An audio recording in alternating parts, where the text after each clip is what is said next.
Halleluja, Hut Abend Reisen wir in einen der weitlgagsten und geheimnisvollsten Orte der Erde. Den Amazonas Regenwald stellt Jut vor. Es steht unter einem hochaufregenden Butterdach aus grünem Lob. Die Luft ist erfüllt warm. Duftfeuchte Erde und den leisen Summen der Insekten, die sich in der Nacht niederlassen. Am Juk Hermer streckt sich dort Schanwel endlos in all Richtungen, ein Meer aus Gran, das unberührt und wild wirkt. Doch unter dieser in bloßen Whitehouse Buttern und ranken verbirgt sich etwas viel Beberschendes. Juralt Stadt, Jahrhundertelang still verborgen. Deren Geschichten fast von der Zeit verschluckt wurden. Werdet die Mackenschwarm. Wahrscheinlich. Nicht zu beleben, wenn unwohlbreit loschiert. Ebersem Glück sind wir im Geist higher, gemütlich, behaglich und weit weg von den echten Insekten. Also, bever is you gemütlich matcht, nehmt you keinen Moment Zeit, das Video zu. Like an unsere Bonnieren, eben nur, wenn you gefällt, was ich higher match. Und falls ihr das higher urget wo auf der Erde seid. Hinterlasst doch Ihren Standort an der Ortszeit in den Kommentaren. Es ist immer wieder spannend zu wissen, wo auf der Welt sich an sehr verschleifen Geschichte versammelt. Dämpfen Sie. Jetzt das liegt, schalten Sie vielleicht einen Ventilator für ein sanftes Hintergrundrauschen ein. Und lassen Sie uns gemeinsam die heutige Reise beginnen. Der Amazonas Regenwald Word. Why Sie wahrscheinlich wissen, oft als unberührt Wildnis. Betrachtet dies weit, undurchdringlich grün Fläche in der die Natur herricht. Doch rennt Sie tiefer in dieses pippige Labyrinth aus Bemen und ranken Waldringen. Stellen Sie sich das liesnörschende Jahrhundert unter Ihren Füßen vor. Unter den Schichten aus Moos und Laubwerk wachsen einst weitelweich Stadt. Nicht nur Kleindörfer, sondern Warbein Zentren mit Plätzen, Strauen und sorgfältig angelegten Erdwerken. Die Stadt wurden nicht mit lauten Hämmern oder imposanten Monumenten errichtet, die einschatten sollten. Nein, sie folgten sich sanft in ihr Umgebung ein. Why geflüstert Geheimnis unter den dichten Butterdach? Jahrhundertelang glaubten europäisch. Entdecker und Wissenschaftler, die dichten Wälder der Amazonas seien so wild und so stoffarm, grobe Bevölkerungsgrund so unhören. Die Vorstellung geschichtlicher antiker Stadt wird als Fantasie objekten. Doch die Schiergrade der Regenwalds und die wären selten. Merkwürdigen Formen, die man von Philosophen auserblickt, deuteten auf etwas anderes hin. Erst im 20. Jahrhundert brachten ernsthafte Versuche der Kartierung und Erforschung spürender zeitlicher menschlicher Besiedlung ans Licht. Die mit einigen der großen Zivilisationen der Welt streiten sich noch. Immer. Darüber, ob es sich bei diesen Städten riesig Metropolen oder ein Netzwerk kleiner, miteinander verbundener Siedlungen handelt. Die Wahrheit liegt vermutlicher wo dazwischen. Ein empfindliches Gleichgewicht von Natur und menschlichem Einflussreichtum, das über Jahrtausend hinweg gewachsen ist. Wenn Sie tiefer in dies Geschichte eintauchen, stellen Sie sich vor. Sie wandern auf weichen Erdstrauen, das Butterdach filtert das gesprenkelte Sonnenlicht. Sie hören Fernvogelruf, das Rascheln von Affen innen und das sanft Plätschern der Wassers in langsam fliehenden Flüssen. Dies ist nicht der Amazonas der Schandlebencher aus Hollywood. Es ist ein ruhiger Ort, an dem die alten Völker im Einklang mit ihrer Umwelt lebten und ein lebenvoller sanfter Ritual und respektvollen süßen Leben pflegten. Ohne sie sich in ihr jetziges Gefühl, entspannt und ruhig, genau diesen. Sonst streiten die alten Bewohner vielleicht in ihrem Alltag an. Ritual, die den Geist beruhigen, Gemeinschaft fördern und ein Leben im Einklang mit der Natur ermöglichen sollten. Heute Abend wurden wir die Schichten aus Lob und Seite tragen, und das ließ murmeln diese verlorenen Stadt unter dem Waldboden freigeln.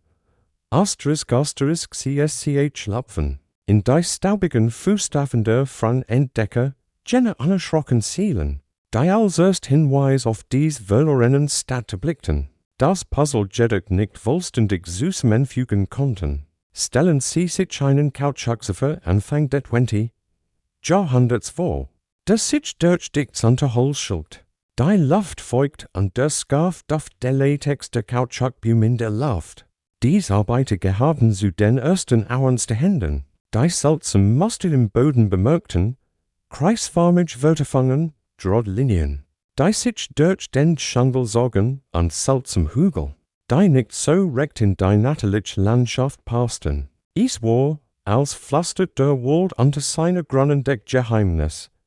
Dann waren da die Piloten, die in den 1940er und 1950er Jahren über den Bunkern flogen. Aus ihren winzigen Fenstern entdeckten sie geometrische Formen, gültig Graben, und beschangen, die kompliziert Muster bildeten. Die sich allein durch natalitsch Prozess nicht erklären liehen. Dies von Sigtangen lassen ihn well der Neugier und Speculation aus. Während dies die Überrest alter Civilisation verschluckt worden seid an Wuchstum, oder während es nur liegt, an Schattenspiel auf dem Waldboden? Historiker streiten sich noch immer darüber, ob das Ausmacht dieser Erdarbeiten auf ein zentralisiert Stadtplanning oder lösverbundene Gemeinschaften hindeutet. Man kann sich gut vorstellen, why dies Entdecker sich im Kopf kratzten hin und höchstens zwischen Aufregung und Unglauben. Schließlich herrscht damals die Meinung vor, der Amazonas sei in unberührt Wildnis, in der negro-menschliche Populationen lebten. Dies war so weit verbreitet, dass sie selbst die vereinsten Forscher für die Beweis blind macht. Die sich ihnen direkt vor Augen lagen, was dies Entdeckungen noch faszinierender macht, ist die Tatsache, dass wir von ihnen gar nicht von professionellen Archäologen gemacht wurden. Kautschuksefer, ein heimischer Einwohner und neugierige Piloten wurden unwissentlich zu den ersten Zügen der verschatteten Stadt der Amazonas. Ihr Beobachtungen legten den Grundstein für später wissenschaftliche Expeditionen in der Welt. Selbst scheint in dieses Mysterium verwickelt zu sein und der Robert mit erstaunlicher Geschwindigkeit. Jedes menschliche Besiedlung sorg. Schwingplansen ranken Ebersteinmauern, Baumwurzeln wenn jorelt well auseinander. Und Regen lässt die fragilen Amres von Plutzen und Strauern auf. Das unaufhaltsam Wachstum des Dschungels matcht die Freilegen dieser verlorenen Stadt. Zu einem langsamen und behutsam Unterfangen, das Geduld und Respekt FORD dort so kurios klingt, stehen einige der ersten Entdeckungen auf Skepsis und Ebenen. Einige Forscher schätzten, der Dschungel hebt sich vielleicht einen Schers erlaubt und dies seltsamen Gebel gepflanzt. Neugierig zu verwehren. Man kann fast das Trockenkitchen eines britischen Landvermessers hören, der meldet. Der Dschungel hat Humor. Doch mit jedem neuen Entdecken wird die Geschichte reicher. Die verstreuten Hügel, Graben und Erdwell wiesen auf eine Zivilisation hin, die einst die Landschaft mit Absicht und Sorgfalt formt, stillstand herrscht. Die schließlich wieder in der Verstummen begriffen wurden, stellen sie sich vor. Sie würden diesen Freund entdecken mit der Machete in der Hand, unter einem schweren Himmel schwitzend hinterherlaufen. Denken Sie daran, sie wären die Ersten, die in Wahrheit erblickten, die lang unter den Blättern verborgen lag. Trotz seiner überwältigenden Weitbarg der Dschungel weitaus Geschichten, als jemand erwartet hat, rennt sie vor ihren geistigen Ort tiefer in den Dschungel vordringen. Wandert ihr Blick nach unten, ganz nach unten, zu den geheimnisvollen Geoglyphen, die weit geflüstert Botschaften aus einer fernen Vergangenheit in der geritzt sind. Dies riesigen Erdwerk sind kein gewöhnlichen Kritzelein im Dreck, es sind massiv, oft symmetrisch Formen, Kreis, Quadrat, Linien, die sich 100 von Metern über den Waldboden erstrecken. Stellen Sie sich vor, Sie stehen mitten auf einer Lichtung, die Sonne wirft lang Schatten, die diese geometrischen Formen nachzeichnen und ein komplexes Muster entfallen. Dass Sie fast siegen zustren, diese Geoglyphen wurden erstmals mit der 20 Jahrhunderts auf Luftaufnahmen entdeckt und sorgten bei Archäologen und Historikern gleichermaßen für Großaufsehen. Die Formen sind so groß, dass man sie nur von oben richtig erfassen kann. ein bisschen wie ein Rolls Kornkreis. Im Amazonasgebiet nur unauerirdisch. Doch statt von auerirdischen Stammen dies Erdwerk wahrscheinlich von Menschenhand. Sorgfältig ebewiel dahin wie gefilmt und dienenswecken, die bis heute quicklend antler sind. Historiker streiten sich noch immer darüber, ob dies Geoglyphen als zeremoniell Orte, territorial Markierungen oder vielleicht sogar als Frühformen von Kalendern dienten, die mit den Sternen synchronisiert waren. Manch vermuten, dass die Kriegsorte für gemeinschaftliche Versammlungen oder Ritual sie waren, bei denen die Gemeinschaft zusammenkommt, zu feiern und soziale Bindungen zu stärken. Und vermuten, dass dies Formen praktischen Zwecken dienten, etwa der Regelung der Wasserflusses während der Regenzeit, oder der Orientierung von Reisenden durch den dichten Wald. Faszinierend ist, wie diese Erdarbeiten ein Beberschens, Maren Raffines und Pläning erkennen lassen, die Graben und Pschangen, aus denen die Geoglyphen bestehen, waren oft mehrere Meter tief und breit. Angesichts der damals verfügbaren Werkzeuge kein Kleinigkeit. Man spürt förmlich die Geduld und Entschlossenheit derer, die Tag für Tag still arbeiteten, die Landschaft so zu gestalten, dass sie sich in die Natur einfügt, anstatt sie zu erobern. Ein Skirls Details auf Flockrang, einige Geoglyphen, Haneln von oben betrachtet riesigen Schlangen oder Spinnen. Was einige verspielte Forscher dazu wären last, sie Amazonas Kritzelein zu nennen? Man kann sich einen müden Arbeiter vorstellen, der mit den Schultern sagt und sagt, na ja, wenn uns der Wald nicht unterhalten kann, machen wir eben unser eigenes riesiges Kunstwerk. Der Dschungel mit seinem städtischen Wachstum hat will diese Erdwerk Jahrhundertelang verborgen. Nur der klarste Himmel und sorgfältig Satellitenaufnahmen haben das Porträtdach geöffnet. Und dies subtilen Linien freigelegt.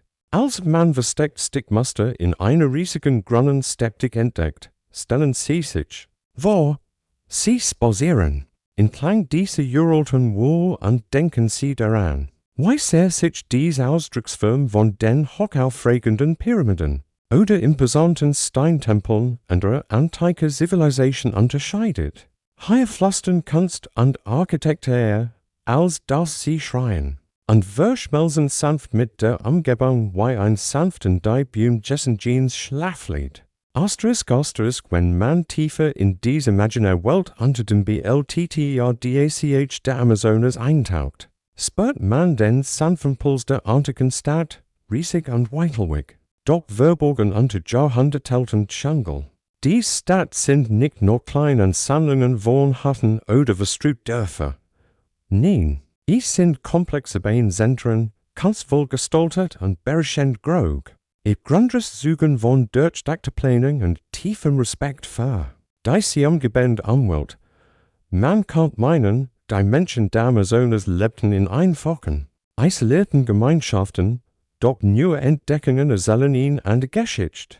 Stellen sie sich riesig Platz vor, umgeben von Erdhügeln und erhellten Plattformen. Zwischen denen sich wie zwei Diaden eines lebenden Organismus verflechten. Manch dieser Städte streckten sich kilometerweit mit miteinander verbunden. Virtuellen und zentralen Treffpunkten, die sich nahtlos in den Wald einfügen.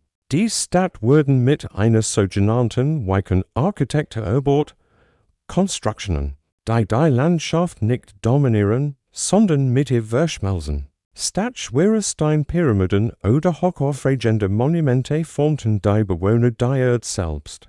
Sie errichteten Plattformen, graben Kanäle und gestalten das Land im Einklang mit den natürlichen Rhythmen von Wasser und Wachstum. Wenn man einen dieser alten Pfade entlang schreit und die Füße sanft über den Waldboden streichen, kann man beinahe das Echo längst vergangener Schrittsporen, Menschen, die sich zielstrebig, eben nicht hastig bewegten und ihren glitschen Gewohnheiten nachgingen, da ihr Umgebung respektierten. Historiker streiten sich noch immer darüber, ob diese urbanen Zentren als politische Hauptstadt, spirituelle Zentren oder pulsierende Marktplätze fungierten. Die Wahrheit ist jedoch, dass drei miteinander verknüpft sind und Gemeinschaften entstanden. die von Verbundenheit und Harmonie lebten. Ein kurioses Detail Rand sorgt für zusätzliches Staunen. Einige dieser Stadtweisen Hinweis auf absichtlich angelegt Dunkelsen auf Bereich, in denen Aufbauten versichtet oder bewusst aufgebaut versichtet wird, am Ruhig. Ein Raum für Meditation oder rituell Besinnung zu schaffen. Man kann sich die still, die sich über dies Gebiet legt, fast vorstellen. Ein Kontrast zum sanften Treiben in den anliegenden Vierteln. Die Verflechtung dieser Stadt mit natürlichen Gegebenheiten wie Flüssen und Hügeln wo kein Zufall. Will seit langen Lagen strategisch günstigen Wasserstrein, den Autobahnen der Anteig stillen. Fliehenden Routen. Die Gemeinschaften ohne den Lärm und Staub der Landwirkers miteinander verbanden. Einig. Archäologen vermuten, dass die Stadt ein Netzwerk bildeten, ein Netz friedlichen Zusammenlebens, das sich über den gesamten Wald erstreckt. Strauen und Kanalverbanden weit entfernt seit langen und ermöglichten einen reibungslosen Austausch von Göttern, Ideen und Ritualen. Dies Vernetzung deutet auf einmal und soziale Organisation und Kooperation hin, das frühere Nomen eine Isolation Amazoniens in Frage stellt. Interessanterweise entfalten einige Anteig Stadtgebiet grow, kreisförmig Pulz, umgeben von Terrassen oder Hügeln, die möglicherweise als Orte für Gemeindeversammlung, Markt oder rituell Zeremonien dienten. Dies Raum wurden mit einer großen stillen Wort gestaltet, Orte, an denen die Gemeinschaft und Pompeys Repräsentation zusammenkommen konnte. Man kann fast das Lied Gemurmel von Gesprächen, das sanft Lachen von Kindern und den Fernen, Rhythmus von Trommeln oder Flöten, die zu zeremoniellen Anlässen gespielt wurden. Diese Stadtleben waren nicht von Eroberung oder Krieg geprägt, sondern von einem langsamen und stetigen Napfen sozialer und spiritueller Bindungen. Heute Not hinzufügen, stellen Sie sich einen alten Baumeister aus dem Amazonasgebiet, wo der einem Kollegen zuflüstert, lasst uns dafür sorgen, dass dies Plattform Gerard hochgenial ist, die für Beschwemmung trocken zu halten. Eben nicht so hoch, dass die Marken sie für einen Wolkenkratzer halten, ist. Erinnert daran, dass schon vor Tausenden von Jahren praktische Belegungen und Humor Hand in Hand gingen. Der Jungle mag dies Stadt zurückerobert haben, aber ihr Weichen vorwärtsdrück bleiben. In der Gegreben wartend oft geduldig Augen und sanfthand die Geschichten entfallen.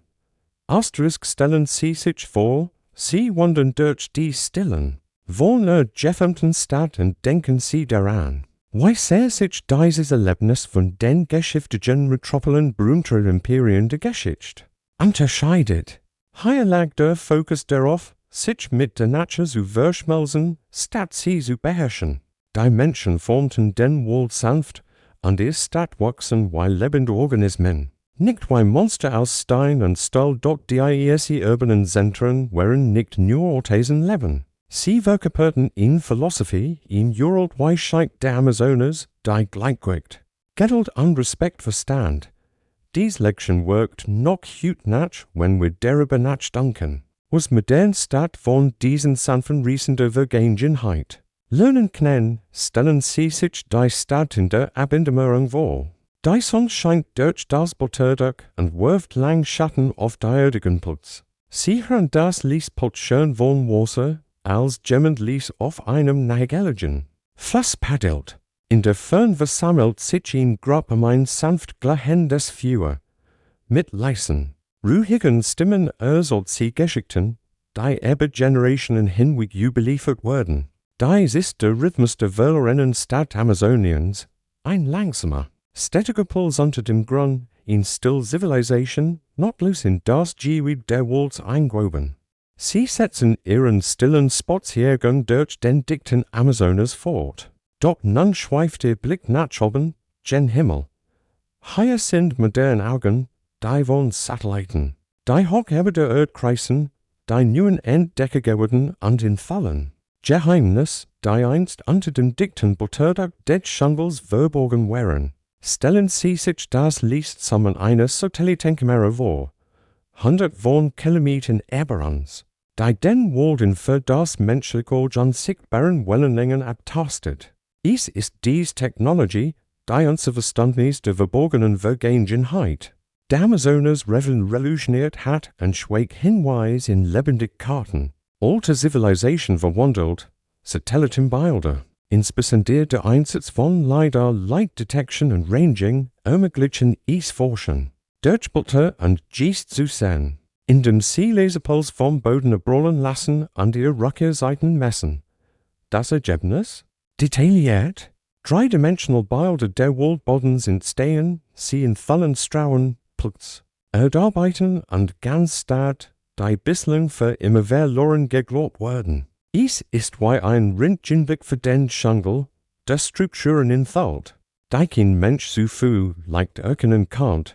Historiker streiten noch immer darüber, ob dies Technologie ein vollständiges Bild liefert oder ob viel Geheimnis hartnäckig unter dem smaragdgrünen Schleier der Walls verborgen bleiben. Schließlich ist der Amazonas in sich ständig verändernder Landschaft, und Jahrhundert der Wachstums, der Erosion und der menschlichen Aktivität haben die Umriss selbst der gewaltigsten Bauwerk verwischt.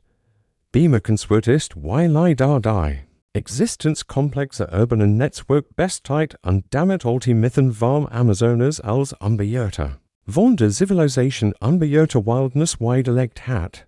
Die Städte sind kein Relikt einer einzigen Zeit, sondern ein Flickenteppich von Kulturen, die sich über Jahrtausende entwickelt haben. Ihr Formen sind erst jetzt durch diesen sanften technologischen Blick von oben sichtbar. Die ließ Ironie hier entgeht auch Archäologen nicht. Jahrhundertelang durch verstehen Forscher den Wald. Mit Machetten und Schwei auf der Suchnach spüren diese verlorenen Stadt. Jetzt, mit ein paar Laserstrahlen und leistungsstarken Computern, entfallen sich die Geheimnis der Jungles in Minuten schnell. Es ist, als der Wald geduldig, auf den richtigen Moment gewartet, seinen geschickten Preisschügeben. Ein Skulls Detail ist, wie manch Satellitenbilder Muster erfindbaren, die in Antikruten oder zeremoniell plazierten und mit fast künstlerischer Not angelegt werden. Stellen Sie sich Antiklandschaftsgüter vor, die geduldig und Vegetation formten, nicht nur aus praktischen Gründen, sondern auch für Subtilschönheit in Form Langsame. Natürliche Kunst dort die Technologie hat auch ein Stil, Revolution in der Forschungsarbeit ausgelöst. Anstatt fragile Städten zu trennen, können Archäologen ihre Expeditionen präzise kartieren und planen, und dabei das empfindliche Gleichgewicht der Walls respektieren. Der Dschungel ist kein Rätsel, das mit roher Geduld gelöst werden muss, sondern in Geschichte, die es behutsam zu lesen und zu verstehen gilt. Satellitenentdeckungen haben bisher unbekannt Strahlensystem freigelegt, die Stadt miteinander verbinden und so in Europe Infrastruktur der Reisens und der Kommunikation billigen. Dies wird manchmal mit Lehm gepflastert oder mit Steinen gesäumt. Boden ruhig rauten durch den dichten Wald, sanft ausgedrückten durch und selig few und keines.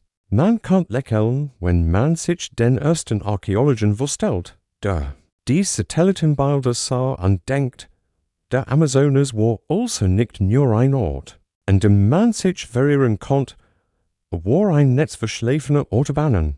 Es erinnert daran, dass selbst die dichtesten Dschungel einst von menschlicher Aktivität pulsierten, die über Generationen hinweg still orchestriert wird. Doch Satellitentechnologie ist nur ein Teil einer größeren Geschichte.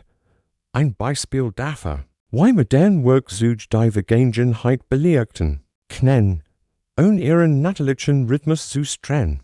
Dieser Ansatz würdigt den Amazonas als lebendiges Wesen, in dem Geschichte und Natur in einer Sorten Umarmung koexistieren, wenn sie sich also zirkeln und ihr Gedanken über dies sanften Linien und verborgenen Stadt schweifen lassen. Denken Sie daran, dass die guten Geheimnis manchmal nur durch Sanftberührung gelüftet werden können. Das sanft summende Satelliten über uns kontrastiert mit den leisen Flüstern der Walls. Unter uns in perfekt Harmonies wischen. Antik und modern. Wo Licht auf Bulter trifft und sich diesseits still unter den Sternen entfaltet.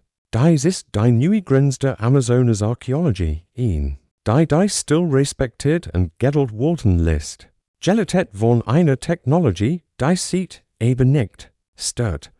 Und rennt sich das Lugten der Laserstrahls eins Satelliten vorstellen. De Deutsch das dicht Butter dringt, denken sie in diesen selgen Schritt an innen. Die einst dieselben Feldmarketen in einer Welt, die langsam, sanft an dem Einklang mit dem Hörschlag der DSCHUNGELs lebt.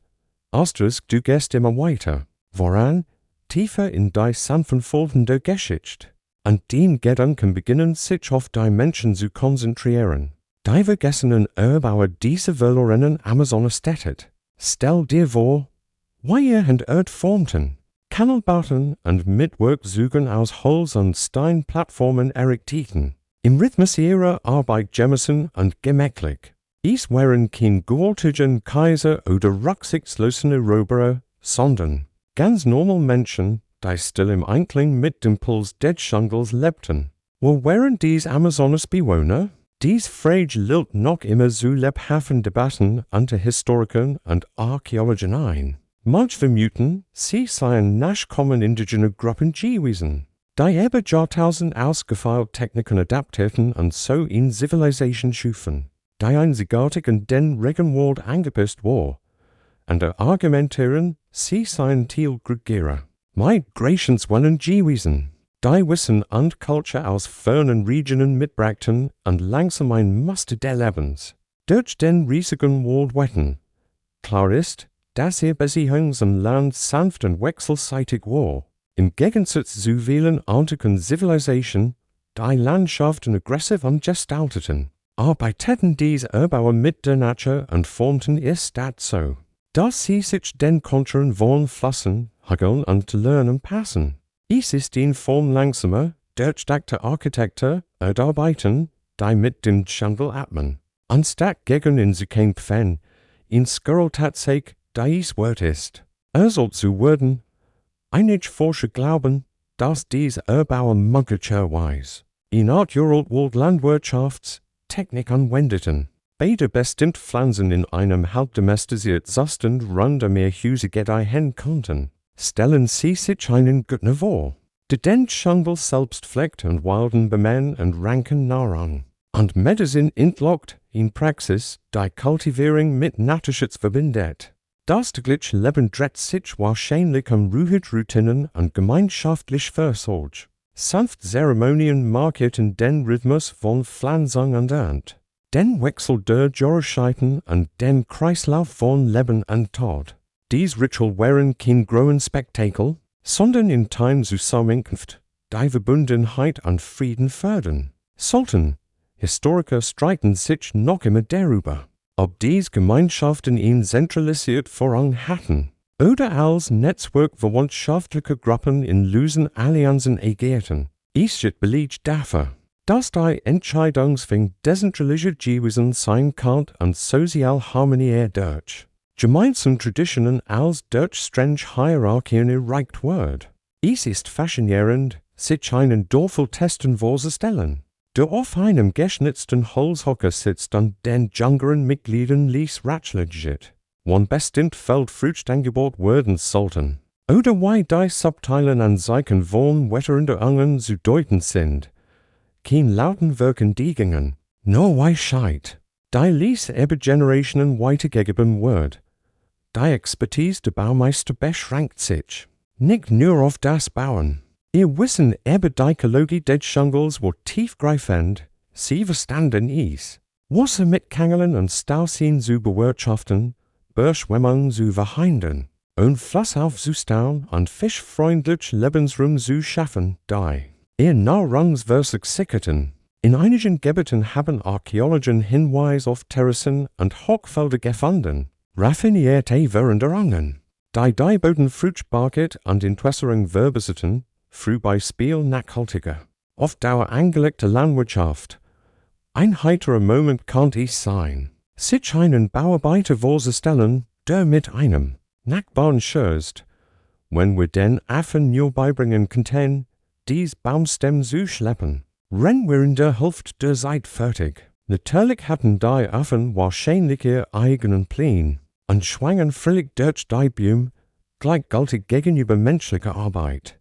Trotz Jahrhunderten der Wuchstens und Würfels suchen einige Bauwerk von der Sorgfalt und dem Stolz, die dies Menschen in ihre Arbeit legten. Die in der gesetzten Muster, die in Ordnung der Häuser und Gemeinschaftsräume, all das sucht von einer Kultur. Die Ausgewogenheit, Zusammenarbeit und Respekt schätzt, stellen sie sich vor. Weil sie durch die Runen wandeln, die Hut, von Mühe und Lob bedeckt sind, und stellen sie sich das Echo von Lachen, leisen Gesprächen und den städtischen Rhythmus der Alltags vor, langsam, ruhig und verbunden. Deshalb dieser Baumeister ist ein Pflaster unter dem Jungle, in Erinnerung daran, dass die Zivilisation nicht immer braut. Manchmal sind sie sanft. Weiter Wind in den Bemen, beharrlich und geduldig. Geschichte, die noch immer durchhört und Schatten zusammengeführt ist, lügt da so ein. In iso halten und zuzuhören, der dem Wald und den leisen Fußspuren derer, die in stiller Harmonie mit der sie umgebenden Welt erlebten dort ist. In Geschichte, die uns daran erinnert, wie sehr menschlicher Einflussreichtum gedeihen kann, wenn mit der Natur flieht, anstatt gegen sie. Rennt sie nun ließ durch das Musik Unterhol schreiten, schweifen ihr Gedanken zu den stillen Ritualen, die den Alltag in diesen verlorenen Amazonenstädten prägten. Stellen sie sich den langsamen Rhythmus des Morgenlichts vor, das durch, das dicht butterdig füllt, Vogelgezwitscher, das die sanften Regungen einer Gemeinschaft untermalt, die sanft in den Tag erwacht. Das Leben hier war nicht von großen Schlachten oder lauten Feiern geprägt, sondern von schlichten Zeremonien und Routinen, die den Geist beruhigen und das Gleichgewicht bewahren sollten. So, all im Einzelnen als auch in der Gemeinschaft. Dies Ritual waren oft eng mit den Sikeln der Natur verbunden, die Aussort von Feldfrukten. Das Steigen und Fallen der Fluss, die Mondphasen, all das bildet einen sanften Rahmen für gemeinschaftliche Aktivitäten. Stellen Sie sich vor, Sie sitzen im Kreis. Das ließ nisten eins Fürs vermischt sich mit dem leisen Sommen geflüsterte Gebiet und Lieder. Die Altessen der Gemeinschaft leiten einfach Zeremonien, danken für die gavende Erd, bitten im Schutz vor Beschwemmung oder segnen die Jüger, die sich still in den Wald wagen. Historiker streiten sich noch immer darüber, ob dies Zeremonien prima spiritual in Natur waren oder als soziales Bindeglied dienten, und die Bindungen zwischen Familien und Clans starten. Wahrscheinlich war beides der Fall. In Mischung aus Ehrfurcht und praktischer Gemeinschaftsbildung. Die Ritual waren sanft, beruhigend als offerend und halfen den Menschen mit klarem, konzentriert im Geist in den Tag zu starten. Ein kurioses Detail offenbart sich in Form von Ritualgegenständen, klein geschnitzt Figuren aus. Tanoda, Holz, die oft Heiligtiere darstellten, Jaguare, Wegel und Schlangen. Dies Figuren waren kein Trophäen, sondern Talisman, die stillgehalten und über Generationen weitergegeben wurden und Schutz und Weisheit verkörperten. Stellen Sie sich ein Kind vor, das beim Einschlafen in solch Figur umklammert, deren Weichform ihn tritt den Prozent in der Dunkelheit darstellt. Orchessen spielt im rituellen Leben eine Rolle, wobei bestimmt Mahlzeiten zeremoniellen Anlässen wohlbehalten waren. Dies Fest waren bescheiden, aber bedeutungsvoll. Ein geteiltes Maniokbrot, schon ein fermentiert Getränk aus lokalen Frukten und sorgfältig zubereiteter Fisch. Hier gab es kein großes Bankett, sondern nur einfaches Teilen das Körper. Ein Seelingott. In Besergoff Dijkperpflug geharten zu den stillen Ritualen oft das Baden in kühlen Becken. Morgenraum mit duftenden Buttern und Kugütete zur Reinigung und Beruhigung. Dies Praktiken dienten wahrscheinlich dazu, den Körper sanft zu erfrischen und gleichzeitig ein Gefühl der Verbundenheit mit der Natur zu fördern. Man kann schmunzeln, wenn man sich vorstellt, wie ein Tester ein junges Mitglied wegen seiner unbeholfenen Versuch, die perfekt krüte Naturmen nicht geduld. Der Jungle hetzt nicht und du solltest dies auch nicht, ich erinnere daran, dass das Leben hier von Langsamkeit und Sorgfalt geprägt war. Zu diesen täglichen Ritualen gehört auch der Einsatz von Klang. Sanft Musik aus Fulten, Trommeln und Rasseln folgt die Pausen. Zwischen den Aufgaben und trug zu einer wohltuenden Atmosphäre bei. Die Musik war nie laut oder aufdringlich, ein Schlaflied für die Gemeinschaft. In sanft Untermalung der Lebenswin die Sonne untergeht, treffen sich Menschen, und Geschichten zu erzählen, mündlich überliefert und sorgfältig. Bewahrt, dieses Langen dienen nicht nur der Unterhaltung. Sie sind metaphorisch lehren Harmonie, Respekt und den Kreislauf des Lebens. In diesen Momenten erstrahlen die still stark und weitestens wichtig der Gemeinschaft helfen. Die Rituals sollten uns die Hand nicht blenden oder beeindrucken, sondern die Menschen, die hier lebten, erden und verbinden. Jede Handlung, jedes lies gesprochen Wort war Teil eines Tanzes, einer langsamen, anhaltenden Unterhaltung zwischen Menschen und ihrer Heimat, dem Wald. Man kann ein Gefühl der Ruhe spüren, wenn man sich allein schon verstellt, inmitten einer solchen Versammlung zu sein, wo die Geräusche der Welt notlos mit menschlichen Stimmen verschmelzen und sich alles in einem sanften Rhythmus bewegt. Die stillen Zeremonien erinnern uns daran, dass es in der Geschichte nicht nur um König und Schlachten geht. Manchmal sind es die kleinen, sanften Momente, die in Gemeinschaft über die Zeit hinweg zusammenhalten.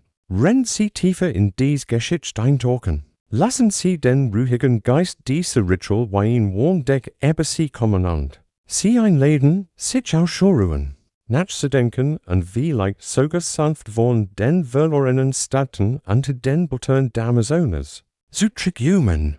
Rennen Sie ihr langsam Reis durch diese Welt fortsetzen, richten sich es auf die heiligen Orte und Naturtempel, die diese verlorenen Amazonas-Städte prägten, Orte, und denen der Jungle selbst zu einem stillen Zufluchtsort. Stellen Sie sich vor, Sie stehen an der sanften Kurve eines breiten Flusses, dessen Wasser glatt und kühl ist und das sanft Sonnenlicht in den Baumkronen reflektiert. Hier verschwindet die Grenze zwischen gebauter Umwelt und Natur fast vollständig. Mit massiven, sich zwei fingerwindenden Wurzeln bilden natürlich Säulen. Moosbettig Stein bilden Sanftorte und Lichtungen werden zu Orten. Friedliche Besinnung und rituelle Handlungen. Die Bewohner dieser Stadt verhüten ihr Umgebung zutiefst und betrachteten Fluss. Baum und Hügel nicht nur als Ressourcen, sondern als Lebewesen voller Geist und Weisheit. Heilig hein, still, vom Alltag abgestört Waldstück, dienten als Naturtempel, Orte, an denen sich die Gemeinschaft versammeln konnte, um mit den unsichtbaren Kräften in Kontakt zu treten, die ihr Welt beherrschten. Es handelt sich nicht um imposante Steinbauten wie die Pyramiden Ägyptens, sondern um bescheiden, lebendig Heiligtümer, die von Respekt und Sorgfalt geprägt waren.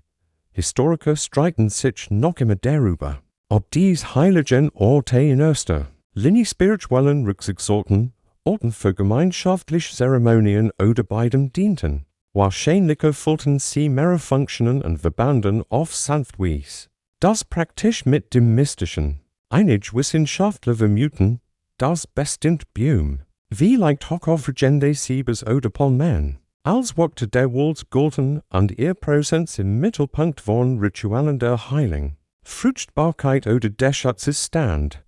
Man kann sich einen Ältesten vorstellen, der sanft mit den Fingern über die Rinde eines Baums führt und dabei eingebet, oder ein Leid pflastert, rennt die sanften Klänge von einer warmen Breise getrunken werden. Es ist ein Moment stiller Verbundenheit, in dem Wald und Menschen eins sind, ein Skurrels, aber liebenswertes Detail ist, dass einige Naturtempel geschnitzt Stein in Form von Tieren oder Symbolen, in Thielten, die sorgfältig unter Wurzeln oder Neben became platziert wurden, fast wie Geheimbotschaften für diejenigen, die wussten, wo sie suchen mussten. Stellen Sie sich einen Stein mit dem Bild eines Jaguars vor, das so perfekt unter einer Baumwurzel versteckt ist. dass man in bei genau im Hinsehen für in natürlich Formation halten kann. Die Integration von heiligem Raum und Natur erstreckt sich auch auf die Gestaltung der Stadt selbst. Will seit langen Worten so geplant, dass sie sich in natürlichen Gegebenheiten wie Fluss begangen, Hügelkappen oder Lichtangen anpassen. Dies verstärkt die spirituelle Atmosphäre und stellt sicher, dass das tägliche Leben mit den Rhythmen der Welt verbunden blieb. Wasserweg wären besonders wichtig und wurden oft als Weege der spirituellen Welt oder als reinigende Kraft angesehen. Rituals beten in Flossen oder bekämen wo in Praxis nicht nur aus hygienischen Gründen, sondern auch zur spirituellen Erneuerung. Stellen Sie sich das Sanftputschern der Wassers vor, wenn jemand im Morgengrauen vorsichtig in einen kühlen Fluss steht. Die still nur durch das Sanftputschern der Stramming und Vogelgezwitscher unterbrochen, interessanterweise weisen einige archäologische Stätten Hinweis auf Zeremonieninsel auf klein, von Wasser angeben. Het Erdflicken, die eberschmeel damwago de Kenisse erreichbar sind. Diese Inseln dienten möglicherweise als Orte für besonders privat oder heilig Riten. Abgeschieden von Trubel der Alltags. Man kann schmunzeln, wenn man sich vorstellt, wie die Stadtpläne der Antike einen ruhigen, friedlichen Ort für ihn. Solch Insel ausbilden und sagten, dies wird unser kleines Paradies sein, perfekt. Den Geisten Geheimnis zu zerflüstern und beloscht zu werden. Die sanft Einbindung dieser natürlichen Tempel in die Umgebung offenbart ein tiefes Verständnis für das Gleichgewicht zwischen Mensch und Natur, Sichtbarem und Unsichtbarem, Alltäglichem und Heiligem. Diese Philosophie wirkt auch heute noch nach und erinnert uns daran. Wie Orte der Ruhe die Seelen nennen, stellen sie sich also vor. Wie sie durch dies Heiligen wandeln, den kühlen Schattensporen und dem fernen Rauschen der Wassers. Lauschen und lassen sie sich von der stillen Ehrfurcht versorgen, die das Leben herprägt. Dort Jungle war nicht nur Cooles, aber Partner, Wachter und Tempel zugleich. Dies natürlichen Zufluchtsort, verborgen unter Buttern und Moos, laden sie ein, innezuhalten. Tief durchatmen und sich vom friedlichen Geist der verlorenen Städte von einem sanften Fluss überfluten zu lassen. Und wenn der Wald sanftem See herumflüstert, stellen sie vielleicht fest, dass ihr Geist zur Ruhe kommt, bereit, in den erholsamen Schlaf zu gleiten, den dies ihr einwohner, sost stehen, einkalt in die ruhige Umarmung ihrer lebendigen Tempel.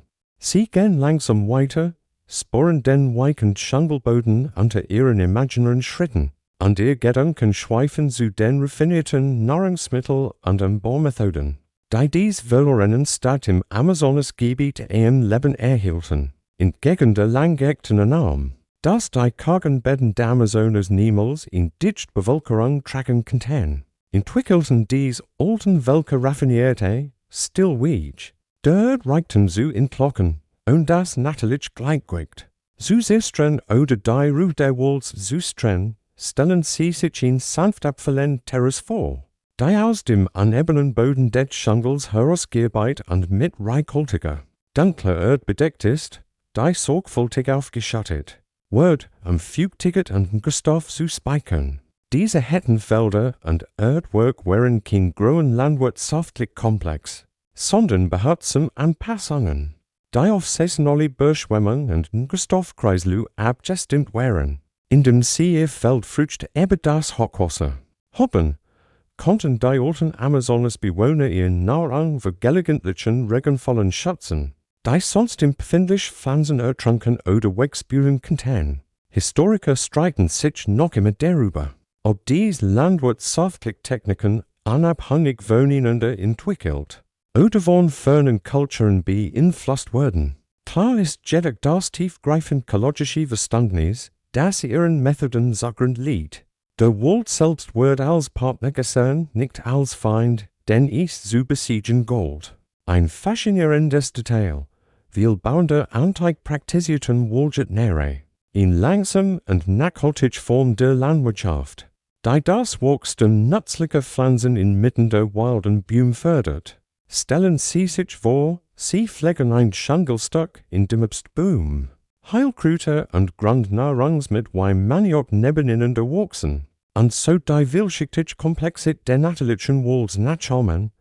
Dieser Ansatz reduzierte den Rodungsbedarf und bewahrt die Artenvielfalt.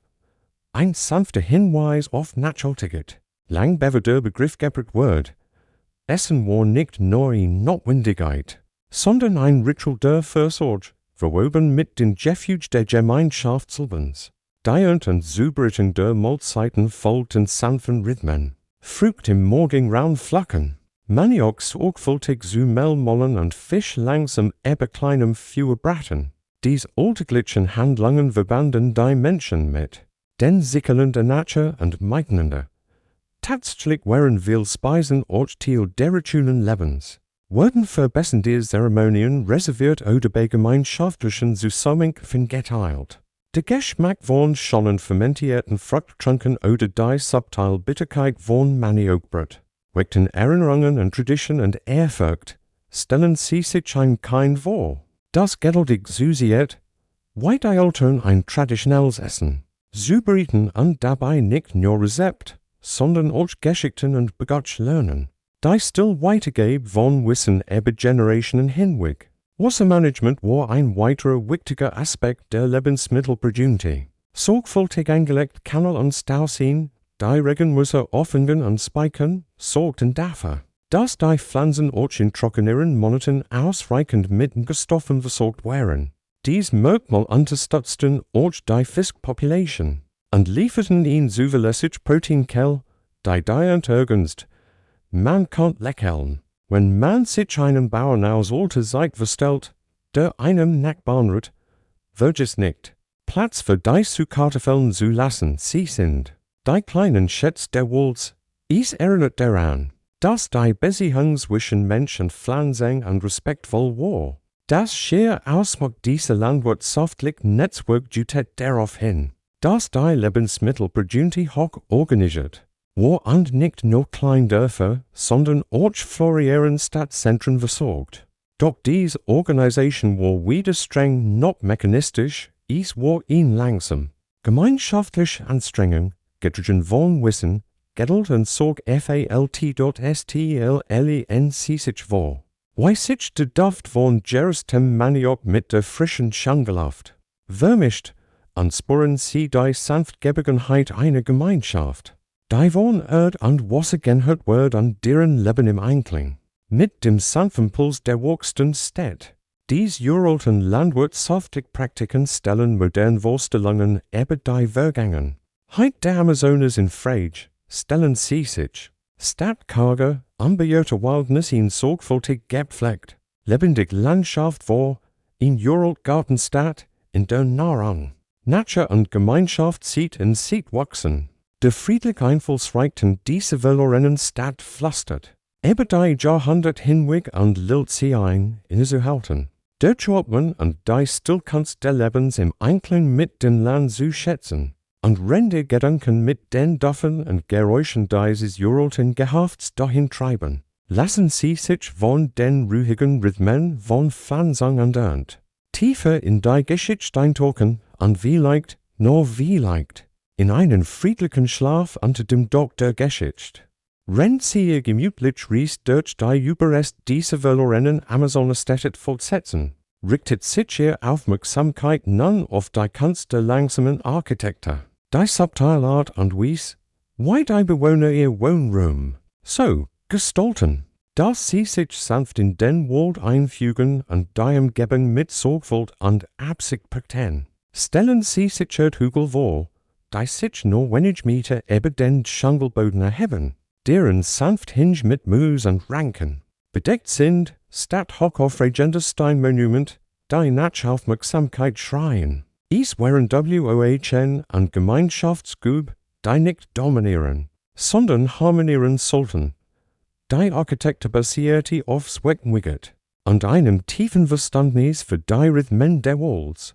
Hat Plattformen schützen die Behausungen, vor saisonalen Bergschwemmungen und Schädlingen. Renderfien Grundriss die Beluftung förderten und die Häuser in der schwulen tropischen Hitze kühlten. und an Dijke oft aus lokalem Holz und Pornblättern gefertigt. Lien liegt an Breis Dirch und Schufen Rum.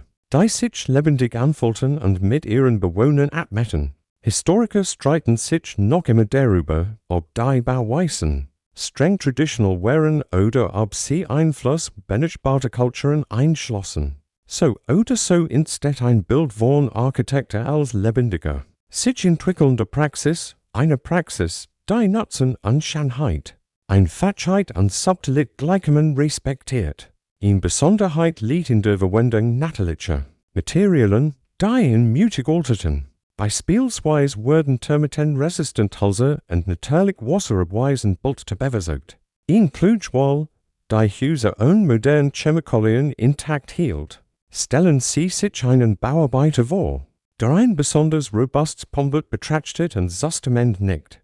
Natterschindel, kein Fliehbandentig. Einige dieser Bauten waren im zentralen Innenhof oder Putzenged net anschufen. So, in time Gemeinschaftsraum, in denen sich Nachbarn in Ruhe zu gesprochen, Zeremonien oder Kunsthandwerk treffen konnten. Diese Ordnung fördert ein Gefühl der in hohen Gedränge und balancierte Privatsphäre und Gemeinschaft mit sanfter Präzision. Die Dijke ragten oft weit über die Mauern hinaus und schufen schattig Veranden, die sich perfekt zum Ausruhen, rennt der heißen Tagesscheiten oder zum Schutz für plötzlichen tropischen, regenvollen Gegenden. Stellen Sie sich vor, Sie lehnen sich mit einer Tasse leicht gebertem Krutetieserk. Rennt die Geruch der Walls, Sie wein weich Deckam Hallen. Dies ruhige Architektur spiegelt in vielerlei Hinsicht die Philosophie der unbeschwerten Lebensweise, minimal Auswirkungen, maximale Komfort und die notlose Einbindung der menschlichen Prozents in die Natur. Ein witziges Bild in grob Kinder, die auf erhellten Plattformen verstecken spielen. Ihr Lachen vermischt sich mit den Ruffen der Wegel. Die Architektur bietet sowohl Bann als auch Schutz für die Spielfeig der Alltags. Das Design erstreckt sich auch auf Gemeinschaftsgut wie Versammlungsraum oder Ritualraum, die oft schlicht, eben durch das Gebot wären, ruhig Zusammenkunft und gemeinsame Erlebnis zu ermöglichen. Der Schwerpunkt lag auf der Schaffung von Umgebungen, die friedliche Interaktion fördern. Städte haben Heit oder Einschaktering. Dies sanft Bauweis war Teil eines breiteren kulturellen Respekts für das Gleichgewicht zwischen menschlichen Bedürfnissen und Umweltschutz, zwischen Gemeinschaft und Einsamkeit, zwischen Beständigkeit und Vergänglichkeit. Stellen Sie sich dies sanften Häuser unter dem grünen Bilderdach vor und stellen Sie sich ein Leben in einem ruhigen Tempo vor, in dem jeder Balken, jedes Blatt und jeder Erdhügel mit Sorgfalt ausgewählt und geformt wird. Die ruhige Architektur dieser verlorenen Stadt bietet Ihnen Stilllection. Komfort und Schönheit müssen nicht schreien, sondern können durch das Design ließ. Lasten, wenn die sanften Schatten länger werden und der Wald sein lebendig anstimmt. Lassen Sie sich von der Ruhe dieser alten Häuser umhallen und laden Sie ein, sanft zu ruhen. Am Halt von der stillen Kunst der Geschichte. Asterisk, Sie wandern auf einem dieser Weichen, unbefestigten Weg stillfähig, die sich durch den dichten Dschungelschlängeln und die verstreuten Siedlungen der verlorenen Stadt Amazoniens verbinden. Stellen Sie sich das Licht Nörchen der Lobs unter Ihren Füßen vor, das gesprenkelte Sonnenlicht, das durch das Bilderdach fällt und das Licht sammeln der Insekten, das sich mit fernen Vogelrufen vermischt. Dies wären kein Geschichtchen, strauenvolle Karren oder Soldaten, vielmehr wären es friedlich Weg, glatt geschliffen vom langsamen Vorbeifahren von Föhren und keines.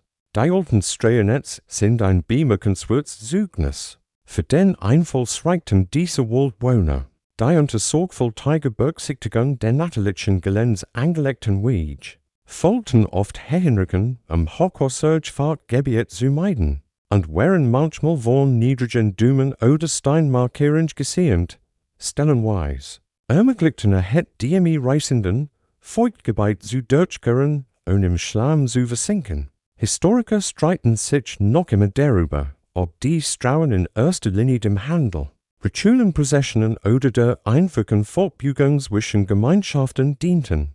Doch wahrscheinlicher füllten sie all dies Funktionen an, bildeten ein ruhiges, soziales und wirtschaftliches Netz. Im Gegensatz zu den großen Strauen der römischen Reichs oder den weitläufigen Inka-Strauen, fügten sich dies Amazonesfeld sanft in ihr Umgebung ein.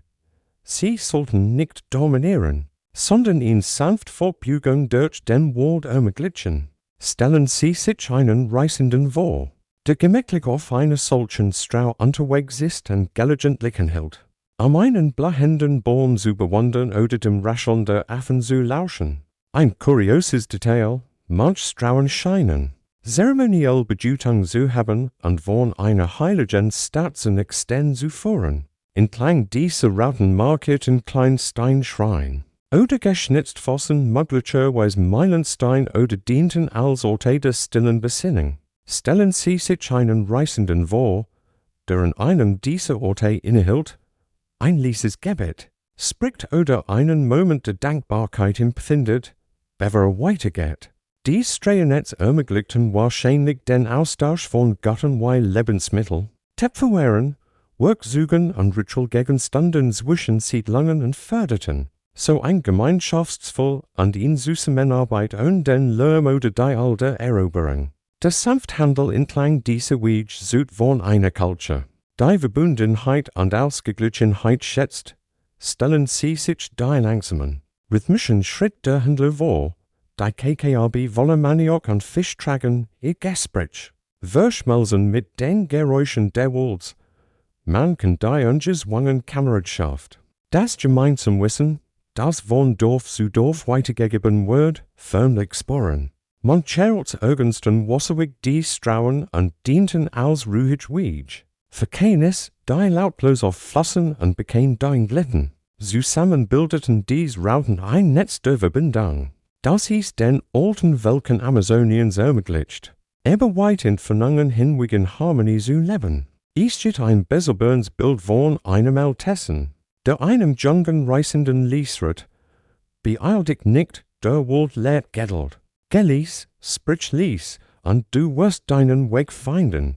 Es ist in sanfte Erinnerung daran, dass dies Weg mehr als bloße Infrastruktur wären, sie wären Teil einer langsamen, bewussten Lebensweise, stellen Sie sich also vor, wie Sie diesen ruhigen Strauen folgen, und spüren Sie das ruhige Tempo einer gemächlichen Reise. Bei der jeder Schritt in Gelegenheit ist, zu atmen, zu beobachten und sich mit dem lebendigen Wald um Sie herum zu verbinden. Dies uralten Fade erinnern uns daran, dass Reisen kein als sein muss, sondern ihm bewusst Reis sein kann in Geschichte, die sich Schritt für Schritt entfaltet. Lassen Sie sich vom Rhythmus dieser erdigen Fade tiefer in die Geschichte eintauchen. Rennt die sanften Geräusch des Jungles einen sanften Soundtrack für Ihr Gedanken und Träume bilden. Rennt Sie den stillen Waldpfaden folgen, wendet sich die Geschichte dem mysteriösen Niedergang dieser verlorenen Amazonenstädte zu. Stellen Sie sich das langsam verschwinden, einst blahende Gemeinden vor, deren Erdhügel und sorgfältig angelegten Kanal Natsch und Natsch vom unaufhaltsamen Wuchsten des Jungles überwatcht werden. Es war kein plötzliche Katastrophe oder dramatische Eroberung, sondern ein allmählich Rückkehr, ein sanft, stillhängenden den Rhythmus. Der Natur, Jahrhundertelang haben Wissenschaftler über die Ursachen dieses Verschwindens diskutiert. Einige argumentieren, das Umweltveränderung, während Niederschlagsmord oder Bodenerschaffung, die landwirtschaftliche Produktivität stillschweigend beeinträchtigt hätten, und vermuten, dass Sozialfaktoren wie Leid, Krankheiten, Migration oder Veränderungen in den Handelsnetzwerken die Bevölkerung sanft dazu veranlassten, ihr Heimat zu verlassen. Historiker streiten noch immer darüber, ob in Kombination dieser Elemente oder anderer unbekannter Ursachen zum Niedergang der Stadt geführt haben. Stellen Sie sich ihn gemein vor, die langsam schrumpft, rennt junge Generationen wegsehen und Lehrplatz hinterlassen, auf denen einst Kinder spielten. Die leisen Geräusch der Alltags, Lachen, Gesang, Schritt, Wirklingen zu Echos und wurden durch das wachsende Insektengeschrei und das Rascheln der Butter ersetzt. Interessanterweise vermuten einige Forscher, das die Verlassenheit nicht. Vollständig war, stattdessen content sich die Bevölkerungen in kleiner, weniger zentralisiert Gruppen zerstreut und sich wieder in den Wald integriert haben, wodurch Wissen und Traditionen bewahrt und gleichzeitig dem Land die Möglichkeit gegeben wird, zu heilen.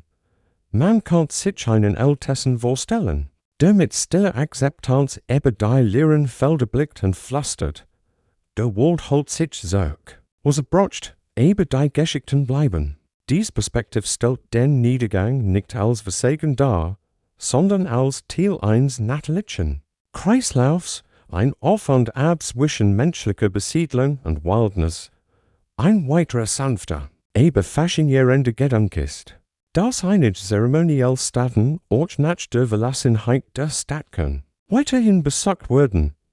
Dies deutet darauf hin, dass spirituelle Verbindungen trotz demografischer Veränderungen bestehen blieben. Ritual und Erinnerungen lebten in leiseren, weniger sichtbaren Formen weiter.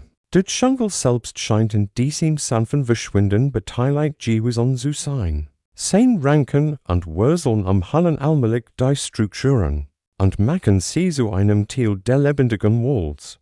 Dies langsam Transformation verwischt die Grenze zwischen Gebautem und Natürlichem und hinterlässt geheimnisvoll Hügel und Erdwerk, die nur durch sorgfältiges Studium zu deuten sind. Trotz des Stillflüstert das diese verlorenen Stadt durch Deibelte und Lildan sein, aufmerksam zu suchen. Ihr Geschichte ist in von Harmonie und damit in Erinnerung daran, dass die menschliche Präsenz nur ein Faden im riesigen Wandteppich der Amazonas ist.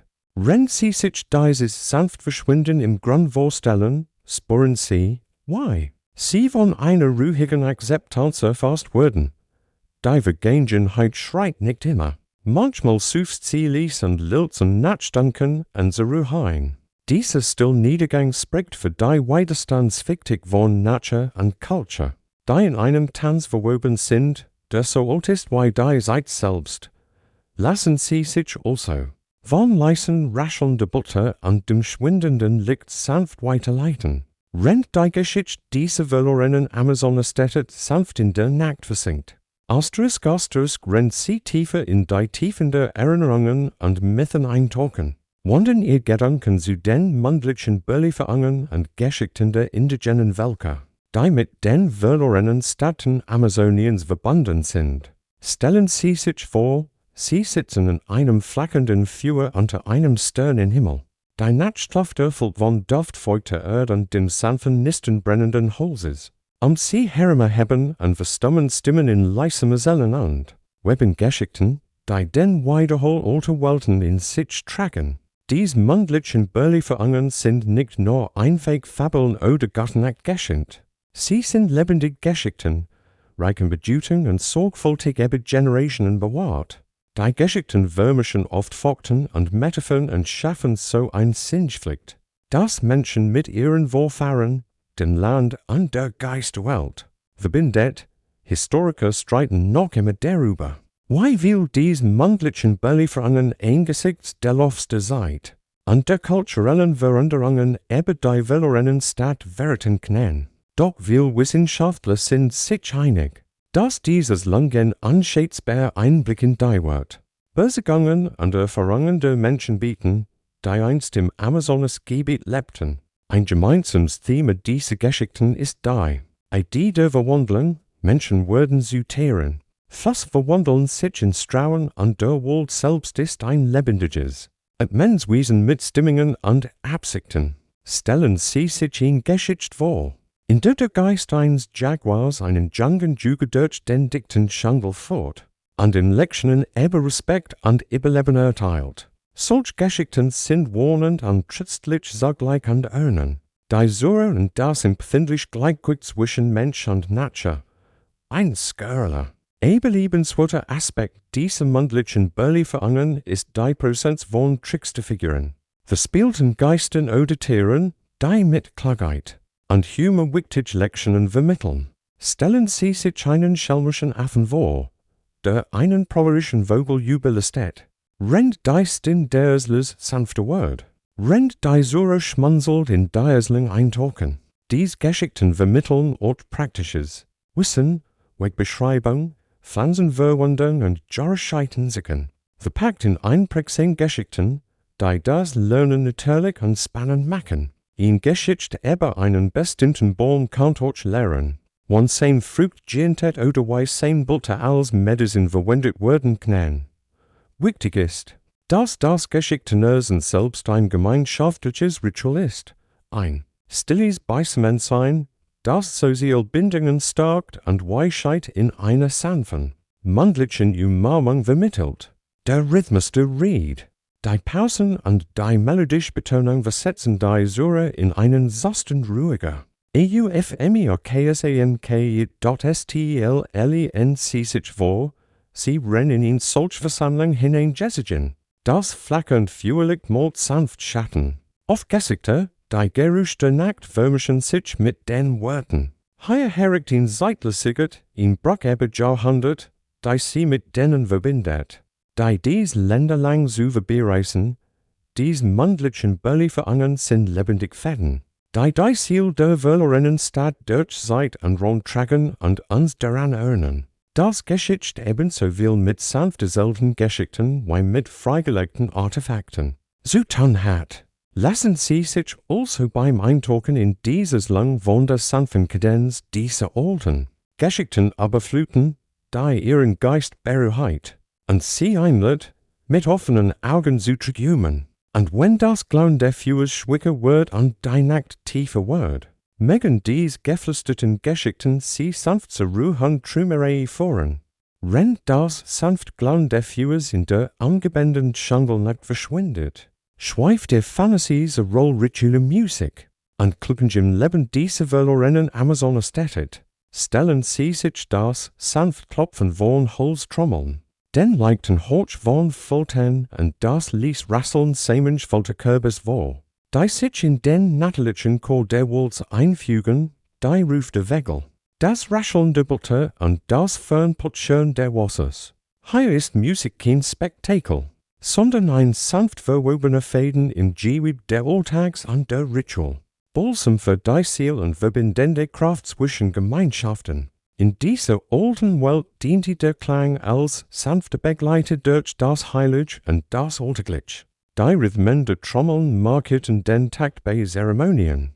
Halfen bei der Koordination gemeinschaftlicher Arbeit oder erleichterten den Begang. In einen erholsamen Schlaf vollten Mischten mit ihren luftigen Vogelruf und Verschmelzen. Menschlichen Ausdruck mit den Klingen der Natur. Das Zusammenspiel dieser Instrument schafft ihn Klanglandschaft. Die zugleich beruhigend und tiefgründig war. Historiker streiten sich noch immer darüber, ob die Musik prima functional war. Unsere Koordination von Aktivitäten und Ritualen diente oder ob sie auch in tiefer symbolisch und spirituell Kraft besser. Wahrscheinlich war sie in Mischung aus beidem, sanft Musik als praktisch Begleitung und als Mittel zur Verbindung mit der unsichtbaren Welt. Ein reizvolles Detail ist die Herstellung bestimmter Instrument, die subtil Klangvariationen. Es juten und ist den Musikern ermöglichten, bestimmte Ruf oder Umgebungsgeräusch nachzuahmen. Stellen Sie sich einen Flötisten vor, der ihn melodiert, die dem Gern einer Taube oder dem sanften Rascheln einer Breise in Palmblättern knallt. Dies Nachahmung war nicht nur spielerisch, sie war in Form der Kommunikation ein Weg, Harmonie zwischen Mensch und Natur zu schaffen. Musik spielt auch beim Geschichtenlesen eine Rolle. Es langen werden oft von rhythmischen Beats und melodischen Zwischenspielen begleitet, die schlüsselnd unterstrichen, die Emotionen der Sure lenkten und dazu beitragen, die Geschichten tief im Gedächtnis zu verankern. Man kann sich einen Geschichtenleser vorstellen, der innehielt. Rennt der Trommelschlag sanft ansteigt und die Aufmerksamkeit der Publikums auf sich sieht. Bevor ihn entscheidend Saal vorträgt, rennt der Wald selbst den Atem. Und sie halten scheint. Interessanterweise in Fulton einige archäologische Stätten überrest antike Musikinstrument. Oder das der langen von Musikern, die auf die lange Tradition der Klangs in diesen Kulturen hinweisen. Obwohl vieles verloren gegangen ist, Lebiti das Echo dieser Melodien in den Begacken moderner indigener Gemeinschaften weiter. Deren Lieder und Instrument lebendig Verbindungen zur Vergangenheit bieten, stellen sie sich ein. Ruhig ab Versammlung, wo beide sich der sanfte Trommelschlag mit dem Flacken der Füße verbindet und einlädt. So hat man Gedanken zuordnen und in gemeinsamer Ruhe zu verweilen. Deiklugen wären nicht schrill oder überwältigend. Vielmehr folgten sie sich sanft in die Umgebung ein. Why das langsam entfolten eins Schlafleids, das der Wald selbst singt. Die Musik schafft Raum der Ruhe, in denen Geist und Seele zur Ruhe kommen. Seele heilen und Gemeinschaft und Einigkeit finden konnten, stellen sie sich vor. Why sich dies Jorl Klanglandschaft jetzt Seelet, das tiefsammende Fulten vermischt sich. Mit dem natürlichen Pflastern der Nacht und lenkt die Gedanken in ihn wohltuende Umarmung. Der Ritual Einsatz von Musik war mehr als nur Unterhaltung, sie war ein Werkzeug der Achtsamkeit, ein Weg, inner und Google Welten in Einklang zu bringen. Dieser sanfte Klangteppich spricht den tiefen menschlichen Wunschen, durch Klang Frieden zu finden. Ein Wunsch, so alt wie die Bäume, die den verlorenen Städten Schatten spenden. Lassen Sie sich also beim Lauschen dieser imaginären Melodie von ihr überfluten. Sanft und beständig. Ein Soundtrack für ruhig und still Traum. Die sanfte Musik der verlorenen Stadt Amazoniens lullt sie ein, innezuhalten. Tief durchatmen und sanft zur Ruhe zu gleiten. Eingeholt in die stillen Rhythmen der Geschichte. Asters Gasters Grand. Die sanften Melodien alte Fulten in der stillen Schandelnacht Werklingen. Wandern ihr Gedanken zu den Anschwendlichen. Eben tiefgründigen Bestattungsritualen der verlorenen Stadt Amazoniens. Ritual, die den Begang vom Leben in den Schlafmarkierten, sanft, respektvoll und tief mit den Rhythmen der Welt verbunden. Stellen Sie sich vor, Sie stehen am Rand einer ruhigen Lichtung, wo die Luft von duftfeuchter Erde und duftender Butter erfüllt ist.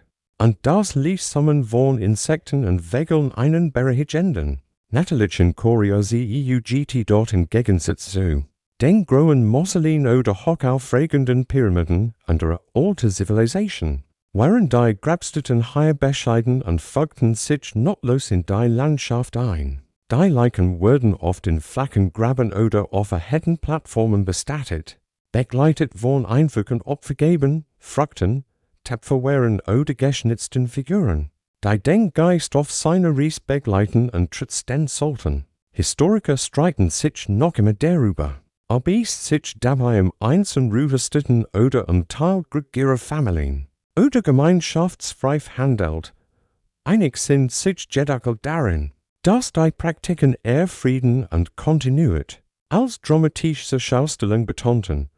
Man kann sich in Stillzeremonie vorstellen. Beide sich die Lieben unter dem Baldachin versammeln, mit gedämpfter Stimme sprechen, Geschichten und Lieder austauschen, die Verstorbenen zu ehren.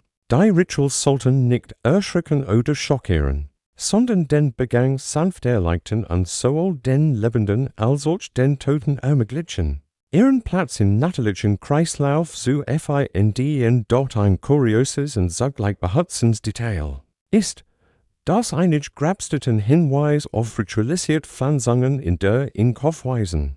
Biomode heilt Pflanzen, die sorgfältig über dem Grab gepflegt wurden und das Fortrendwachstum der Lebens und die Verbindungswischentat und Erneuerung symbolisieren. Stellen Sie sich die Sanftberührung von Händen vor, die einen Samen pflanzen. Ein stilles Versprechen, dass das Leben weiterwollt in Sickelen verbessert. Diese Praxis steht im Einklang mit der breiteren Weltanschauung Amazoniens, in der Mensch nicht von der Natur getrennt, sondern Teil ihrer kontinuierlichen Entfaltung ist. Der Tod wird nicht als End, sondern als Transformation gesehen. Ein sanftes Hinbegleiten in einen anderen Seinzustand, umgeben vom Pflastern des Schangels. Man kann lächeln, wenn man sich einen verspielten Geist vorstellt, der Angeblick. Eben die Ruhestätten wagt, einen verschmitzten Waldrichter, der dafür sorgt, dass die Toten friedlich ruhen, rendet die Lebenden manchmal anstapst, sich in Lachen und Freundlichkeit zu erinnern. Die Einfachheit und die mit dieser Bestattungspraxis spiegeln einen tiefen Respekt für den Einzelnen und die Gemeinschaft weiter, die Erkenntnis, dass jedes Leben ein stille Faden im weiten Gewebe der Existenz ist. Archäologen haben herausgefunden, dass viele Gräber so ausgerichtet sind, dass sie sich an natürlichen Gegebenheiten orientieren lassen. Bürgerlichen oder der aufgehenden Sonne, was auf den Wunsch hindeutet, Ochim, tot Harmonie zu bewahren.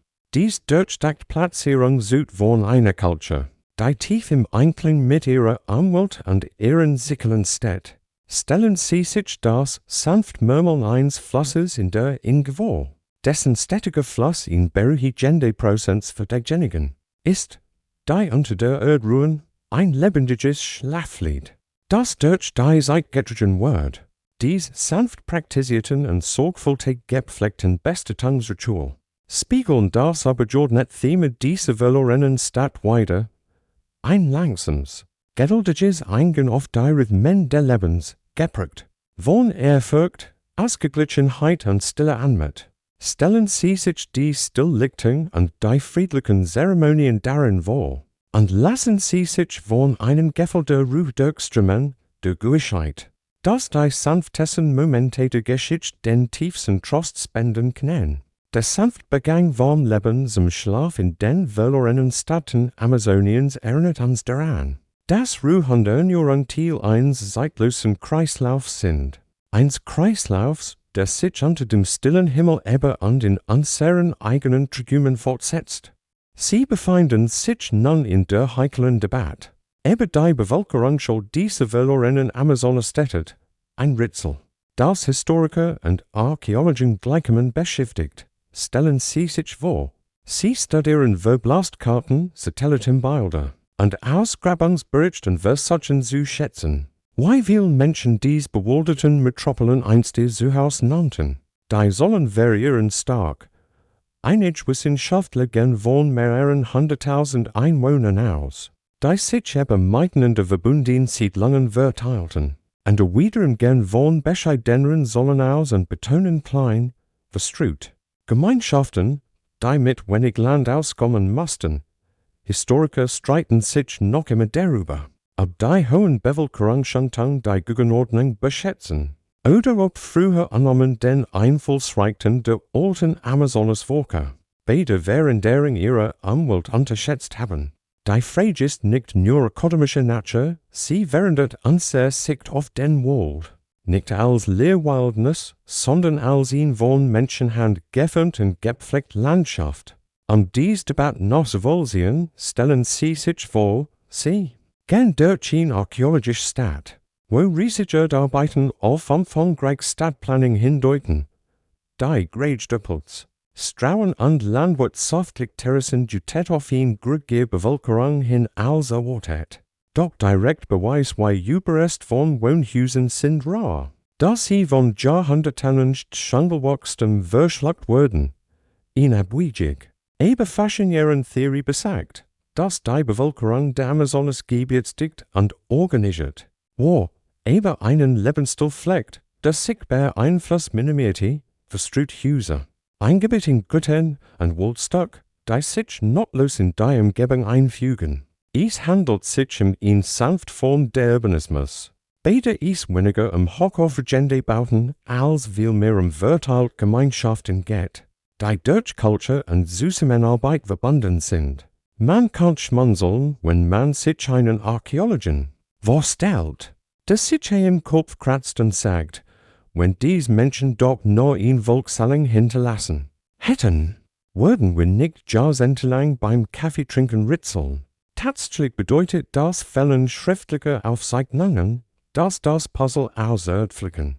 Tonschöbeln und subtilen Landschaftsmerken zusammengesetzt werden muss.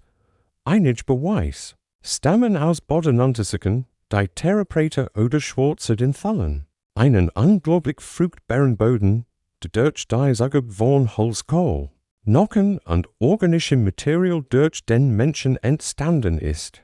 Dieser Boden kommt durch hohe Bevölkerung ermöglichen, was darauf hindeutet, dass das Land mehr Menschen hat als Bisher und Gentlemen. Doch die Debatte ist noch nicht abgeschlossen.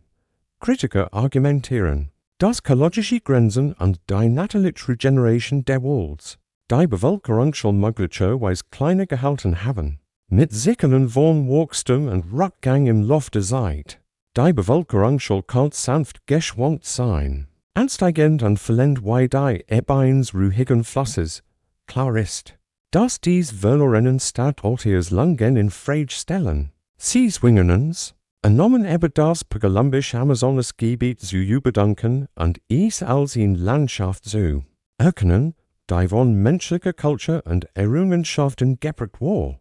Wenn auch sanft an dem Einklang mit der NATU.STELLENC sich vor, sie stehen am Rand einer Lichtung, blicken auf für Jahrhunderten angelegt Erdwerk und fragen sich nach dem Leben derer, die sie errichtet haben. Wie viel Schritt ihre Spuren hinterlassen haben und wie die Schritt ließ unter dem Betätigt wiederholen. Dies Debatte über die Bevölkerungsgrade lehrt zu einem demütigen Eingeständnis ein, es bleibe noch viel zu entdecken und zu verstehen. Der Dschungel hütet sein Geheimnis und geht sie nur langsam und nach seinen eigenen Regeln preis. Und rennt sie über die Stillkomplexität dieser alten Welt nachdenken. Lassen sie ihn sanft neugier in sich aufsteigen, ihn friedlich einladen, weiter zu hören, zu lernen und Lies zu träumen. Letztendlich geht es beide Frage. Wie viele Menschen in diesen verlorenen Städten lebten, nicht nur sollen, sondern darum, das Subtil, Bleibende zu würdigen, das sie im Herzen der Amazonas hinterlassen haben. Asterisk, sie betterten nun behatzen den Schatten des stillen Einflusses der Klimas. Auf dies alten Amazonesstädte und stellen sich die sanften, aber unaufhaltsamen Veränderungen vor, die ihr Schicksal geprägt haben könnten, stellen sie sich in Welt vor, in der der Rhythmus von Regen und Sonne über Jahrzehnte hinweg zu, und abnimmt subtil Veränderungen, die sich durch das Betätigt der Welt, die Wasserluft und den Boden unter ihren Füßen sehen. Das Klima ist hier kein plötzlicher, heftiger Sturm, sondern in langsam, flüsternd Kraft, wechseln Temperaturen, Niederschlagsmut und Flussluft, die das Gleichgewicht der Lebens sanft verändern. Historiker streiten noch immer darüber, ob dies allmählichen Umweltveränderungen in bedeutende Rolle beim Niedergang der städtischen Netzwerk Amazoniens spielten oder ob menschliche Faktoren entscheidender waren. Die Beweise sind komplex und vielschichtig, wie der Waldboden selbst, mit sich beschneidenden Hinweisen, die sowohl klar als auch Mysteriesgeschichten erzählen, stellen sie sich in Zeit vor, in der die saisonalen Regenfall Spat einsitzen, oder die flussniedrige Pfoten und Bauern, die auf präzises Timing für Anbau und Ernte angewiesen waren, woraus für die Jungen stellten. Dies kleinen Strungen content Jahr für Jahr die empfindlichen System der Wasserwirtschaft und Landwirtschaft, die Grubevölkerungsgrund versorgten, unbemerkt belastet haben. Mit der Zeit content solch Belastungen die Gemeinschaften, dazu bewegen, sich zu zerstreuen, anzupassen oder sich tiefer in den Wald zu exusieren. Paläoklimastudien anhand von Sedimentken und Baumringen haben der Perioden und feuchte Phasen aufgedeckt, was darauf hindeutet, dass der Amazonas nicht im gegen langfristig Klimaschwanken war. Dies Schwankungen hätten nicht nur menschlich seit langen, sondern auch die Waldökologie beeinflusst und verändert, welche Pflanzen gediehen und welche Tiere das Land durchstreiften. Ein Squirrels, aber aufs glasreiches Detail. Einige Forscher weisen darauf hin, dass sich die Gemeinschaften in trockeneren Perioden möglicherweise stärker dem Fischfang und dem Sammeln von Waldprodukten zuwandten und ihren Lebensstil auf subtilweise veränderten, was auf Widerstands wichtig, als auf Zusammenbruch hindeutet. Man kann sich in Familie vorstellen, die vom Feld zum Fluss sieht, ernten gegen Fisch tauscht und ihren Tagesrhythmus anpasst, wie sich Butter im Wind wiegen. Diese langsam Tanz mit dem Klimawandel war nicht im dramatischen Sinn katastrophal, sondern eher ein allmählicher Balance, bei dem sich die Menschen kontinuierlich an neue Bedingungen anpassen. denn het content dies en Passungen über Jahrhundert hinweg Sozialstrukturen, Handelsmuster und die in standhalten gemeinschaftliche Earthwork beeinflusst haben. Man kann sich einen ältesten vorstellen, der jüngeren Generationen erklärt, wie der Himmel seine Stimmungen verändert hat, und so Geduld und Weisheit malt. Der Welt lebte und atmet wie wir, sagen sie ließ. Wir müssen so hören, nicht kämpfen. In gewisser Weise bietet dies Perspektiv einen friedlichen Kontrast zu modernen Klimaten. Hier regieren alte Völker mit stiller Anmut und richten ihr Leben nach dem sich wendenden Gesang. Der Natur aus dort der Welt selbst ist Zug und Teilnahme dieser Geschichte zugleich. Sein Wachstumsmuster und Arten süße Menschen werden sich im Einklang mit der menschlichen Prozess. Als seit langem verschwunden, eroberten Bäume die Felder zurück und die Artenvielfalt erblüht neu. Ein Beweis für die Widerstandsfähigkeit der Lebensschikalen. Historiker diskutieren, wie dies Klimawandern mit sozialen und politischen Faktoren zusammenhängen. Sie sind sich jedoch einig, dass das Verständnis dieses langsamen Zusammenspiels der Schlüssel zum Verständnis der Geschichte der verlorenen Stadt der Amazonas ist.stelnc sich also das sanft prasselnde, regens oft den Button oder die stilde durchgetrockneten Erdwall, und sporen sie den sanften Puls der Zeit, der durch dies Landschaft fliegt, subtil, beständig und unendlich faszinierend. Dies ist kein Geschichte plötzliche Katastrophe, sondern stille Anpassung. In Lection in Demut und Respekt für das empfindlich Gleichgewicht zwischen Mensch und Natur, und wenn sie den Duft feuchter Erde einatmen und dem fernen Flüstern des Jungles lauschen, lassen sie sich von dieser langsamen Entfaltung von Klima und Kultur tiefer in den ruhigen Rhythmus der Geschichte eintauchen. Sie wandern sanft in das Reich der antiken Artefakt, jener kleinen, stillen Geschichtenöse, die Jahrhundert unter dem Waldboden überdauerten und Einblick in die alltäglichen Freuden und stillen Momente der verlorenen Stadt Amazoniens. Gehören, stellen sie sich vor, sie schieben vorsichtig in Schicht dunkler, fruchtbare Erdbeisheit und legen ihn abgenutzt Tonfiger frei, deren Weich Rundungen und Sautzug auf die entschlehen lassen, die sie gefunden haben. Dies Artefakt sind schlicht, einfach Tonschüben, geschnitzt Werkzeug, Perlen und Figuren. Doch jedes trägt den Geflüsterteslang eines einst gelehrten Lebens in sich. Im Gegensatz zu den hochaufregenden Statuen oder Monumentalen, Skulpturen anderer antiker Kulturen sind amazonische Artefakte eher bescheiden und intim und spiegeln in Gesellschaft wider, die mehr auf Subtilität und Nutzen als auf Erhabenheit setzt. Historiker streiten noch immer über die symbolische Bedeutung einiger dieser Gegenstände. Ob ein geschnitzt tieferblaues Spielzeug, ein spiritueller Talisman oder beides war.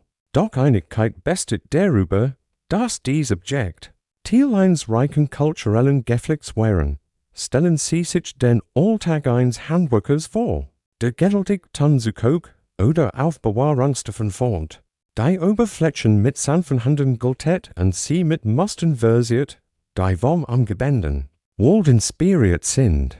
Der geschwungene Rand und der Stabelboden der Topf suchen von unzähligen gemeinsamen Mahlzeiten und ausgetauschen GESCHICHTEN dort ein Skurrels. Überlebenswürzdetail ist der Fund kleiner Pfeifen und Musikinstrument aus Nocken oder Holz. Sie deuten darauf hin, dass diese Menschen selbst in ihrem ruhigen Leben Freude und Klang und Spiel hatten. Stellen sie sich keine vor, die lernen, mit einfachen Fulten Vogelruf Naturmen, Rendier lachen durch die Bäume holt. Zu diesen Artefakten gehören ein Artwork aus Stein und Nocken, die für die Jagd, die Landwirtschaft und das Handwerk verwendet werden. Jedes Werk sagt ein Ausdruck menschlicher Handarbeit, sorgfältig für seinen Zweck gefertigt. Man kann die Glätt einer polierten Steinaxt oder die Schärfe einer fein geschnitzten Speerspitze förmlich sporen. Interessanterweise weisen wir Objektrepertoire auf, was darauf hindeutet, dass sie geschützt und gepflegt, anstatt weggeworfen wurden. Diese Aufmerksamkeit spiegelt in Kultur wider, die Nachhaltigkeit und den langsamen Rhythmus von Gebrauch und Wiederverwendung schätzt. Manch verlorenen tragen subtil Muster, die Geschichten erzählen oder den Besitz. Kennzeichnen, wie like das Zeichen einer Familie oder eines Clans und Objekt mit Persönlicher und sozialer Identität verbinden. Stellen Sie sich einen vor, der in alles Stil ein Muster eingraviert. Das vom gefleckten Fell eines Jaguars oder einem fliehenden Fluss inspiriert ist und so kannst. Und nachwirrend, dies Artefakt, so klein sie euch sein mögen, verbinden. Und mit den alltäglichen Freuden und praktischen Herausforderungen der alten Massen des Lebens. Gemeinsamen Mahlzeiten, handwerkliche Schönheit, gemeinschaftliche Arbeit und stillen Momenten der Ruhe. Wenn Sie sich vorstellen, eins dieser Objekt in der Hand zu halten, gut von der Sonne, die durch das Butterdeck fällt, können Sie fast das Lies Echo von Lachen, den sanften Rhythmus von Schritten auf Laubstruh und den geflüsterten Austausch von Geschichten hören. Jedes Artefakt ist in sanfter Erinnerung daran. Das geschieht nicht nur durch Großtaten in Städte, sondern auch durch die Sorten ruhigen Momente, die Leben und Gemeinschaften zusammenhalten. Lassen Sie sich von der Textur und den Details dieser stillen Geschichten versorgen und spüren Sie, wie Ihr Präsenz Sie erdet und Sie sanft mit einer Vergangenheit verbindet, die Lies unter dem Waldboden sind. Mit die schlicht Schönheit dieser antiken Objekt Sie zu ruhiger Besinnung und friedlichen Trigümen inspirieren. Rennen Sie im sanften Schatten des sanften Beruhigenden der Geschichte ruhen, Asterisk Sie treiben, nun sanft in Richtung der alten Handels- und Tauschweg, die dies verlorenen Stadt Amazoniens verbanden. Ein Netzwerk stillen Handels, das weit entfernt Gemeinden zu einem gepflegt friedlichen miteinander verwob. Stellen Sie sich schmal Flussluft vor, langsam fliehend und glitzernd in gefilterten Sonnenlicht, wo keines lautlos zwischen Siedlungen hin und her fahren mit wolle Luft tender Frucht. Verlorenen, gewetter Stoff und sorgfältig, gefertigter Werkzeug. Dies wasserweg wären die Lebensmittel der Amazonas und verbanden Orte, die durch kilometerlangen dichten Wald wohnen untergettert wären. Und den Lärm und die Strangen der Landwirkers, Historiker streiten sich. Noch immer über das genau ausmacht dieser Handelsnetzwerk und wie formalisiert sie wären. Handelt es sich organisiert Markt mit regelmäßigem Austausch oder eher spontan, gegenseitig Geschenk zwischen Verwandten und Verbündeten? Wahrscheinlich existierten beide Szenarien und spiegelten in Culture wider, die auf Kooperation statt auf Wettbewerb basierte. Der Handel war sanft, langsam und zutiefst sozial und legt Wert auf Beziehungen statt auf Profit. Stellen Sie sich einen Handel vor, der sorgfältig ein Bundle Maniok oder geräucherten Fisch auswählt. Amis gegen Halbpflanzen oder exotisch Federn einzutauschen, die von weiter Flusshoffers gebracht werden. Dabei ging es ebenso Vertrauen und Verbundenheit wie die Waren selbst. Dieser Austausch trug zur Verbreitung von Ideen, Technologien und Ritualen bei und verband Gemeinschaften in einem Netz kulturellen Reichtums. Ein skurriles Detail ist das Vorhandensein seltener Gegenstände wie bunte Muscheln oder Stein, die möglicherweise einen symbolischen Wert hatten und durch dies Netzwerk weit Strecken zurücklegten. Stellen Sie sich die Freude vor, in lügtend Muschel von einem weit entfernten Freund zu erhalten, die nicht nur wegen ihrer Schönheit, sondern auch als Zeichen dauerhafter Verbundenheit geschätzt wird, entlang der Wasserweg Boden. Klein, Docks an den legerstellen gemütlich Treffpunkt für diese Interaktionen, von breiten Buttern beschäftigt, in denen sich Menschen treffen, am Newkirchen und geschickten austauschen und gelegentlich zu feiern. Der Stillhandel im Amazonasgebiet diente ebenso der Wahrung von Frieden und Harmonie. Bei der Befriedigung materieller Bedürfnisse, neben Flossen verbanden ortscheinig landweg die Gemeinschaften, sanft ausgetreten durch Generationen von Schritten, und gelegentlich die Last von Kreben oder Bundeln. Dies Feld folgten natürlichen Konturen und Mieden rausgelernt. Sie verkörperten die sanft Bewegung, die für das Leben im Amazonasgebiet charakteristisch ist. Stellen Sie sich den langsamen Rhythmus der Lebenshaie vor, keines, die all dahin gleiten. Lies Stimmen im Gespräch, das Gurgisch Worn. Paddeln, die sanft ins ruhig Wasser eintauchen, dies war Handel own Lärm, Verbindung own Konflikt.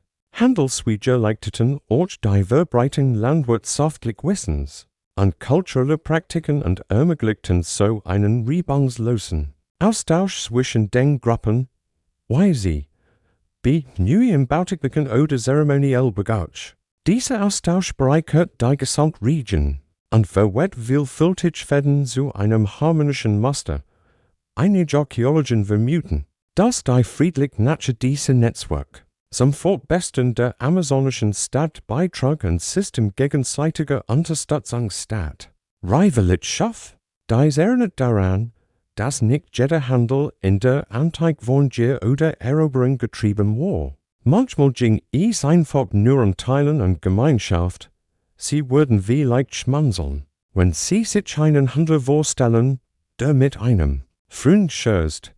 Hätten wir heute doch nur dies ruhigen Strauen, kein Stalls, nur Vogelgezwitscher und sanftes Paddeln. Es ist eine sanfte Anspielung auf ein langsames Lebenstempo, in dem der Handel im Einklang mit den Rhythmen der Natur verläuft. Stellen Sie sich vor, wie Sie mit Wollenkuben und leichtem Ziel einen schattigen Fluss entlang treiben, und lassen Sie sich vom ruhigen Fluss der alten Handels tiefer in die Geschichte hineindringen.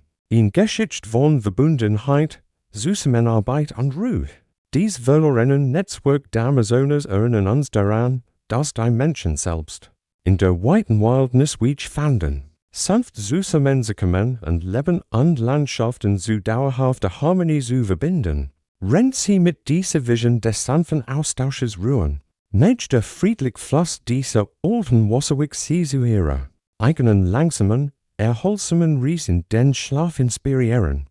Ihr Schritt führen sie nun zu sanften, kraftvollen Rolle der Frauen in diesen verlorenen Amazonasstädten, Figuren, deren Einfluss, wenn auch ließ, tief in das Refuge täglichen Lebens und der Kultur verwoben war, stellen sie sich ein schattiges Dorfeim Flussufer vor, in dem Frauen Götten Wollerhalt Pflanzen pflegen, fassen zu Stoffenweben und Generation mit der Weisheit aus jahrhundertelange Erfahrung anleiten. Ihr Anwesenheit war sowohl praktisch als auch heilig und verankert die Gemeinschaft in pflegenden Routinen und spiritueller Fürsorge. Historiker streiten sich noch immer über das Ausmacht der sozialen und politischen Rolle von Frauen, auch weil Antikaufzeichnungen rar sind und die Interpretation variieren. Einige Wissenschaftler betonen Hinweise auf Frauen als Anführerinnen, Heilerinnen und Schlüsselfiguren im rituellen Leben, rennt andere in traditioneller Arbeitsstilen. Vermuten, denn ich zeichnet sich ein Bild von Frauen als Hüterinnen der Wissens ab, als Bewahrerinnen der Geheimnis der Lands, Lehrerinnen der Kräuterheilkunde und Gestalterinnen kultureller Kontinuität. Stellen Sie sich eine Frau vor, die unter einem riesigen Sieberbaum sitzt und sorgfältig einen Anschlag aus zerstoßenen Blättern zubereitet, und das Fieber eines Kindes zu lindern. Dieser Akt der Heilung war nicht nur körperlich, sondern auch spiritual, geprägt von stillen Gebeten und der Verbindung mit den Rhythmen der Natur. Ein faszinierendes Detail ist, dass die Textilproduktion, das Spinnen, Weben und Färben von Fassen oft Frauenarbeit war. Dabei entstanden Stoff mit symbolischen Mustern und Geschichten. Der Prozess selbst war langsam und meditativ, ein tägliches Ritual, das Gemeinschaft und Tradition Fäden für Fäden miteinander verband. Man kann sich eine Gruppe von Frauen vorstellen, die bei der Arbeit Lieder und Geschichten austauschen, deren Stimmen sich sanft über das Nistenführer heben und Vergangenheit und Gegenwart zu einem lebendigen Wandteppich verweben. In vielerlei Hinsicht ging die Rolle der Frauen über den Haushalt hinaus. Sie spielten eine zentrale Rolle beim Anbauen der Zubereitung von Nahrungsmitteln und sorgten für die Gesundheit und Ernährung der Gemeinschaft. Ihr Wissen über Pflanzenquellen und Waldgarten beuprägt die Landschaft und trug zur nachhaltigen Bewirtschaftung der Ressourcen bei. Einige archäologische Städte deuten darauf hin, dass die Teilnahme von Frauen am rituellen Leben von Bedeutung war, Weibliche Figuren sind oft verworren und schnitzerisch dargestellt. Und beste Tangen deuten auf den hohen Status einiger Frauen hin. Dies deutet auf eine Gesellschaft hin, die Gleichgewicht und Harmonie schätzt, nicht nur in der Natur, sondern auch in sozialen Rollen. Man kann schmunzeln, wenn man sich ein junges Mädchen vorstellt, das dies Traditionen wollen seine Mutter lernt und versagt, die komplizierten Webmaster Naturmen, rennt es lächelnd und sanft korrigiert wird, langsam und stetig, wie die Strammung der Flusses. Die Stillkraft der Frauen trug dazu, bei den sozialen Zusammenhalt und das kulturelle Gedächtnis zu bewahren und sicherzustellen. Das Wissen behutsam von Generation zu Generation weitergegeben wird, ihr Einfluss, auch wenn nicht immer lautstark wirkend wird, war wesentlich. In unterschwellige Kraft und Anmut, die den langsamen, städtischen Hörschlag der Gemeinschaft unterstützt. Wenn sie sich die sanften Rhythmen der Alltags vorstellen, die von Frauenhänden gebracht werden, lassen sie diesen Gedanken reifen, dies Kraft liegt. Auf den Fürsorge, Geduld und Verbundenheit, dies, lies gesprochen Wünschnis erinnern uns daran, dass die stark der Geschichte in der behutsamen Bewahrung der kleinsten, lebenswichtigen Details der Lebenslied, lassen sie sich also, rennt sie tiefer in dies Geschichte eintauchen, von der stillen Kraft und der beständigen Weisheit der Frauen, die dies verlorenen Stadt bewahrt haben, umarmen. Major beständig Präsenz in den Ruhe und Widerstands wichtig schenken und sie sanft zu erholsam. Ein Trigümen voran. Asterisk rennt ihr Ries tiefer in das Stillhörs der Amazones Vergangenheit vordringt. Wenden sich ihr Gedanken, Sprache und Kommunikation zu, der langsamen Poesie der Wort und Symbole, die das Leben und die Verbindungen dieser alten Welt prägten, stellen sie sich einen warmen Abend vor, und im See mein flackens Feuer sitzen, wo Stimmen in gleichmäßigem Rhythmus anschwellen und abklingen, Geschichten erzählen, Wissen teilen und die Fäden der Gemeinschaft weben. Hier war Sprache, kein hastiger Austausch, sondern ein sanfter Tanz, ein Gift, das Culture und Erinnerung durch die Zeit trug. Im Gegensatz zu den monumentalen Inschriften oder Schriften anderer alter Zivilisationen stützten sich die welke Amazoniens weitgehend auf mundlich Burli verangen und symbolisch Gesten. Historiker streiten sich noch immer darüber, ob es ein formelles Schriftsystem gab oder ob symbolisch Kunst als primäres Kommunikationsmittel diente. Einiges deutet darauf hin, dass eingeritzt Symbole oft verwehren oder Erdarbeiten als Markierungen dienten, wegweise für die Erinnerung und Identität eines Ortes oder Clans. Stellen Sie sich einen geschickten vor, der mit subtilen Handsten, ausdrucksstarkem Ton und sorgfältig gewählten Worten lebendig Bilder, von Tieren, Geistern und den Taten seiner Vorfahren heraufbeschwört. Dieser performative Aspekt matcht Sprache zu einem immersiven Erlebnis, das die Zuhörer nicht nur intellektuell, sondern auch emotional und spiritual versellt. Ein skurriles, aber charmantes Detail ist die Möglichkeit, dass manche Gemeinschaften, laut Imitations der Kommunikation über Distanzen nutzten, Vogelruf oder Trommelschlag, die Nachrichten zwischen Dörfern übermittelten. Stellen Sie sich einen Zug vor, der auf ein entferntes Rasseln reagiert und es als Signal der nahegelegenen Familie erkennt. Ein leises Gespräch, eingewoben in die natürliche Klangwelt der Walls. Die Sprachbeiträge folgt langsam und bedächtig, was eng soziale Bindungen fördert und sicherstellt. Das Wissen behutsam von den Älteren und die Jugend weitergegeben wird. Dieses Tempo fördert Aufmerksamkeit und Respekt, Eigenschaften, die für das Überleben und den kulturellen Fortbestand unerlässlich sind. In manchen Gegenden ergänzten symbolisch Kunst und Körperbewegungen die verbale Kommunikation und welchen Zeremonien und dem täglichen Leben zusätzlich Bedeutung. Dies Markierungen vermittelten sozialen Status, Kleinsaggregat oder spirituellen Schatz und fungierten als lebendig Sprache auf der Haut. Stellen Sie sich den sanften Farbauftrag auf der Wang 1 Kinds vor, die still Erklärung seiner Bedeutung und den schöpfenden Stolz Deckens. Eine durch solch symbolisch geprägten Gemeinschaft anzugehen, Die in Time nature diese Kommunikation fördert ein tiefes Gefühl der Verbundenheit. Nicht nur zwischen Menschen, sondern auch mit der Umwelt. Worte und simply bezogen sich oft auf Wald. Fluss und Tier und Wranketen so die menschliche Erfahrung in der natürlichen Welt. Historiker diskutieren, ob die sprachlichen Traditionen benachbart Kulturen beeinflussten oder Teil ihrer Regioner. Austauschnetzwerk wären. So oder so betonen sie in Form der Kommunikation die Harmonie, Subtilität und Gemeinschaftsverständnis in den Vordergrund stellt. Man kann lächeln, wenn man sich ein ruhiges Gespräch am Flussufer vorstellt, bei dem jedes Wort so sorgfältig gewählt ist wie ein bemalt Feder auf einem Kopfschmuck, und unter seiner Oberfläche viel Bedeutung birgt. Dies langsam Posi des Spreki lilt an sein. Communication nicht als schnellen Datenaustausch, sondern als Ritual der Präsenz und Beziehung zu begreifen. Wenn Sie sich also auf den Rhythmus dieser uralten Stimmen einlassen, lassen Sie es sanften Kadenzen Ihren Geist beruhigen und Sie mit dem anhaltenden Menschlichen, Wunsch verbinden, gehört, verstanden und in Erinnerung behalten zu werden. Dies verlorenen Sprachen flüstern ließ durch die Bäume und erinnern uns daran, dass die tiefgründigsten Botschaften manchmal diejenigen sind, die mit Bedacht und Absicht ausgesprochen werden. Mensch, der sanft Fluss uralter wird sie friedlich in Traum fahren. Juicht von der Wurm gemeinsame Geschichten.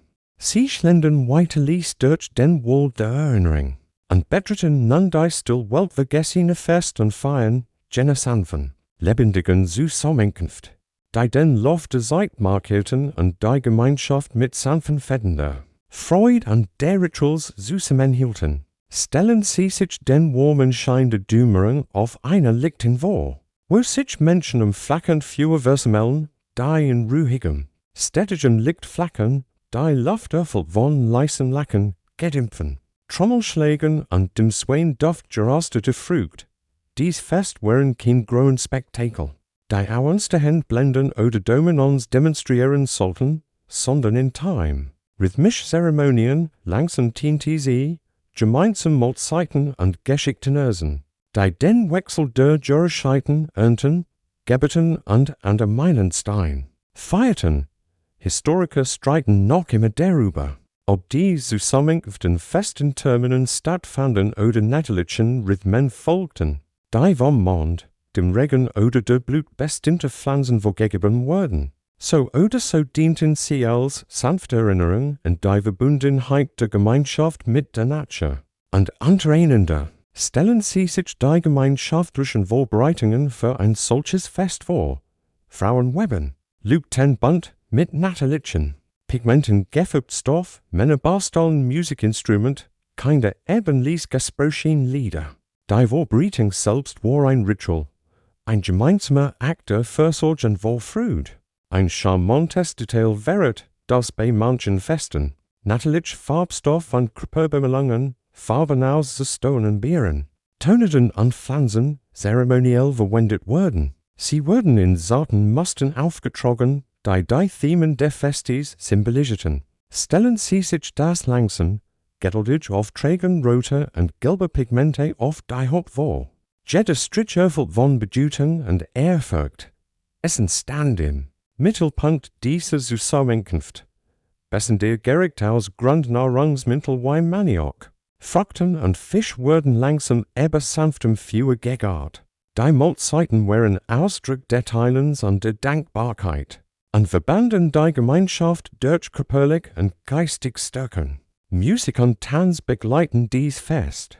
Jedeken sanft fliehende, gemütliche Wies, die Bugangene mischten. Das Schwanken der Walls und das Fliehen der Flusses und betonten Harmonie statt Spektakel. Stellen Sie sich grotesk vor, die langsam sie das Feuer anführten, deren Schritt die sanften Rhythmen der Natur widerspiegelten. Dies Feiern boten auch Gelegenheiten, zum Lehren, Geschichten. Lehren und Begutsch wurden oft eindringlich und einprägsam wies weitergegeben. Die mündlich Überlieferung waren Geschichte und wurden wortlos in Gesang und Ritual eingewoben und sorgt dafür, dass das kulturelle Gedächtnis lebendig blieb. Man kann lächeln, Wenn man sich ein Kind vorstellt, das mit grauen Augen, verstohlen die Bedeutung eines Tanzes oder Lieds erfahrt und die warme Umarmung von Gemeinschaft. An Tradition SPURT, solch fest förderten ein tiefes Gefühl von Zugehörigkeit und Kontinuität, verankerten die Gemeinschaft in Grügern, Kreisläufen und linderten Angst mit vertrauten Rhythmen. Die sanft lebendige diese Feiern lilt an sein. Darüber nachzudenken, wie Freude und Ritual mit Ruhe koexistieren können, wie Gemeinschaft in Quell des Friedens statt der Lärms sein kann, stellen sie sich also das sanft lüftende Fest vor, und den langsamen Tanz der Schatten unter den Bäumen wahren lassen. Sie sich von dieser stillen Freude umhallen, einem Schlaflied menschlicher Verbundenheit und natürlichen Rhythmus.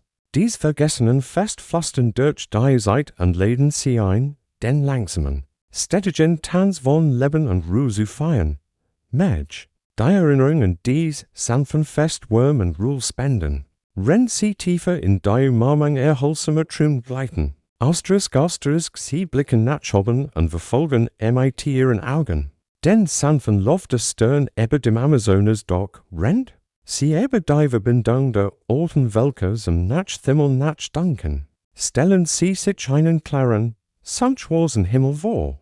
Durchbrochen von unselligen sanften Lichtpunkten in Himmelsgard, die Pflanzikelen, Ritual und den stillen Lauf der Zeit leitet. Für dies verlorenen Amazonerstädte wären die Stern. Mehr als fern fewer, sie wären Begleiter in langsamen Rhythmus des Lebens. Verwoben in das Gewebe der täglichen und spirituellen Praxis. Historiker streiten noch immer darüber, wie komplex dies alten astronomischen System wären, ob sie komplexen Kalendern, wie denen der mehr Hnelten oder eher symbolisch wären und Stern als Orientierungsscheifel. Für rituelle Zeitplanung und Navigation nutzten. Klar scheint, dass Himmelsmusterwichtige Momente in landwirtschaftlichen Kalender markierten, wann Maniok gepflanzt, wann Frucht geerntet und wann man sich auf saisonale Beschwemmung vorbereitet, stellen sie sich in Gruppe vor, die sich auf eine Lichtung versammelt hat. Gotteszeigen auf Sternbilder und derselben Geschichten von Tieren und Geistern, die in den Sternen verkörpert sind. Dies war Geschichtenösen auf kosmischer Ebene, in sanft Verbindung von Erde und Himmel, die Gemeinschaften in einem, gucken Universum wie ihre, dort ein charmantes Detail. Einige Forscher vermuten, dass bestimmte Erdarbeiten und Geoglyphen mit wichtigen Himmelsereignissen wie Sonnenwinden oder Tage-Nacht-Gleichen in Einkling und als natürliche Observatorien fungieren. Stellen Sie sich vor, Sie stehen im Morgengrauen der Sonnenwind auf einem Platz und beobachten, wie das Sonnenlicht präzise über einen Erdball gleitet. Ein Rolls Schauspiel, choreografiert von Natur und menschlichem Geschick. Bei diesen Praktiken der Himmelsbeobachtung ging es weniger wissenschaftliche Präzision, als vielmehr Verbundenheit, darum den Puls des Kosmos zu spüren, das sich in den Sickenen von Wald und Fluss widerspiegelt, sternleiteten Ortsnachts die. Riesenklang von Flossen und Strauen und dienten als Stillluft für keines. Die lautlos im sanften Schein des Mondes glitten. Man kann sich einen Seefahrer vorstellen, der ließ ein Leid samt sehen hinzuberhigen. Den Blick zu vertrauten Sternbildern gerichtet, die in die Richtung zerflastern. Die spirituelle Bedeutung der Stern war tief in Ritual und Mythen verwurzelt. Viel Geschichten verkörperten Himmelskörper als Vorfahren, Gitter oder Tier, die über die Welt walkten. Dieses langen boten Trost und Orientierung und verwoben die menschliche Erfahrung. Mit dem Jugendtanz der HIMMELS dort sie werden wie Leichtlächeln, wenn sie sich vorstellen. Wie Kinder lernen, Sternen Muster zu erkennen, wie ihr Finger unsichtbar, Linien über den Himmel sehen und die Sprache der Lichts lesen lernen, da ihr Vorfahren leitet. Dies himmlische Verbindung unterstreicht in Weltanschauung. In der Natur, Kosmos und Gemeinschaft untrennbar miteinander verbunden sind in langsam. Bewusst Harmonie, dies im Nachdenken und Staunen einlädt, stellen. Sie sich den weiten Nachthimmel vor, sporen sie. Why ihr Atem langsamer und tiefer wird und der Geist sich sanft den Stirnen zuwendet. Der Blick der alten Menschen nachhoben ist ihn zeitloser in Rang daran. Aber das unmittelbar hinausschablicken und Frieden in der Beständigkeit der Kosmos zu finden. Lassen Sie sich also jetzt von leisen Funkeln dieser fernen Licht beruhigen, einem sanften Schlafflied aus dem Universum selbst. Megen die Stern See. Sanft in Trum voller Ruhe und Wonderfuhren, Juliekt von der unendlichen Nacht. Rennt sie es sanft ries durch die Tiefgeschichte der Amazonas fortsetzen, wenden sie sich der heiklen Kunst archäologischer Entdeckungen. In dieser herausfordernden Umgebung zu, stellen sie sich die langsam, geduldige Arbeit der Forscher vor, die sich ließ durch Dichtsanterholz bewegen und vorsichtiger von säuberlichen Tonschuppen. Und Erdarbeiten in Fernen, die durch Jahrhundert der Workstens verdeckt werden. Der Wald ist kein williger Partner, verbirgt sein Geheimnis unter Schichten aus Laubstruh, verworrenen Wurzeln und schwankendem Boden und erfordert ein sanftes Vorgehen und Stillbeharrlichkeit sein Geschichten zu entfallen. Die Herausforderungen der Archäologie im Amazonasgebiet sind vielfältig und einzigartig. Das tropisch Klima beschleunigt den Würfel, erodiert organische Materialien rasch und erschwert die Konservierung. Ranken wacken in Ruinen, Wurzeln reiwen, Strukturen auseinander und häufig regenvoll Spallen spüren menschliche Aktivität weg. Historiker und Archäologen streiten noch immer über die besten Methoden, dies Städten zu erforschen. Und Schaden anzurichten und Wissensdurst mit Respekt für der Umwelt in Einklang zu bringen. Stellen Sie sich ein Team vor, das fortschrittlich Worksuchwei die Lidar-Technologie nutzt. Die Laserimpuls durch das Bildwerk sendet und Sauberborgin Erdarbeiten freilegt. Und das ein einziger Schritt den Waldboden berthert. Dies Technologie hat unser Verständnis der verlorenen Stadt revolutioniert und strauen. Plugs in Gebedefendement freigelegt, die für das blaue Jahr unsichtbar sind. Ein Skirls Detail, manch Forscher schürzen, dass die Arbeit im Amazonasgebiet nicht nur technisches Geschick, sondern auch Humor und Geduld erfordert, nicht wie manch, die jahrelang darauf warten, dass der Jungle langsam sein Geschichten entfällt, Blatt für Blatt. Die Feldarbeit hier ist oft mit langen Wartezeiten, selten in feuchter Luft und dem Kampf gegen Insektenschwärme verbunden. Doch die Entdeckungen, wenn sie denn gemacht werden, sind tiefgreifend. Die Ausgrabung einer Tonschub oder ein sonstigen Werk verbindet Forscher mit Leben für Jahrhunderten, mit Momenten, die in Erd und Zeit eingefroren sind. Das ruhige Tempo dieser Arbeit steht in starkem Kontrast zu den oft sensationsheischend bildender Archäologie in den Massenmedien. Hier wird schrittweise, respektvoll und besinnlich vorgegangen, wobei die Beobachtung wichtiger ist als die Ausgrabung. Die sorgfältig Herangehensweise würdigt sowohl die Menschen, die einst hier lebten, als auch den Wald, der heute Heimat ist. So verweben sich Vergangenheit und Gegenwart in einem langsamen, kontinuierlichen Dialog. Man kann sich einen Archäologen vorstellen, der innehält.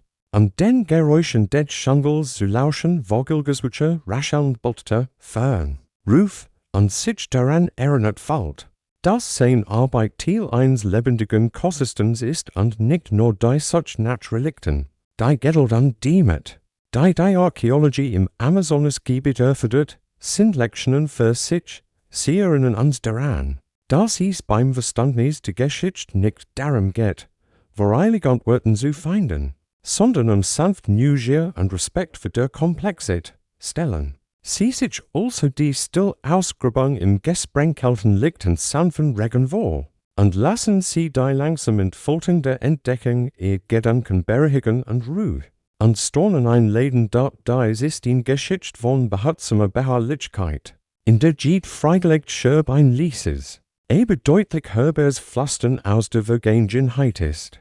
Mensch die still hing ob diese Zuständen sie zu ihrer eigenen friedlichen Erkundung der Geschichte und die Ruhm inspirieren. Asterisk sie verfolgen, die Fäden, die alten. verlorenen Amazoniens mit den lebenden indigenen Völkern verbinden, Gemeinschaften, die in ihren Traditionen, Sprachen und Lebensweisen das Echo dieser langsam verblassenden Zivilisation in sich tragen. Stellen Sie sich ein ruhiges Dorf am Waldron vor, wo die Ältesten unter ausladenden Bäumen sitzen und die Geschichten sanft fliehen wie die Fluss. Dieses Land sieht Jahrtausenden in Herren. Diese modernen Gemeinschaften sind kein der Zeit eingefrorenen Relikt, sondern lebendig, et ment Fortsetzungen eines kulturellen Erbs, das vom Rhythmus des Jungles geprägt ist. Die Verbindung zwischen Vergangenheit und Gegenwart ist nicht immer offensichtlich, und Historiker streiten noch immer darüber, inwieweit heutige indigene Gruppen direkt von den erbauenden Erdwerk und Städte stammen. Viele kulturelle Praktiken, Ritual und mündlich Überlieferungen deuten jedoch auf tiefe Verbindungen hin. Diese Völker haben ein umfangreiches Wissen über die Pflanzen, Tier- und Jahreszeiten der Welt bewahrt Wissen, das sicherlich schon von ihren Vorfahren weitergegeben wird. Stellen Sie sich einen Ältesten vor, der Kinder die nehmen wollen.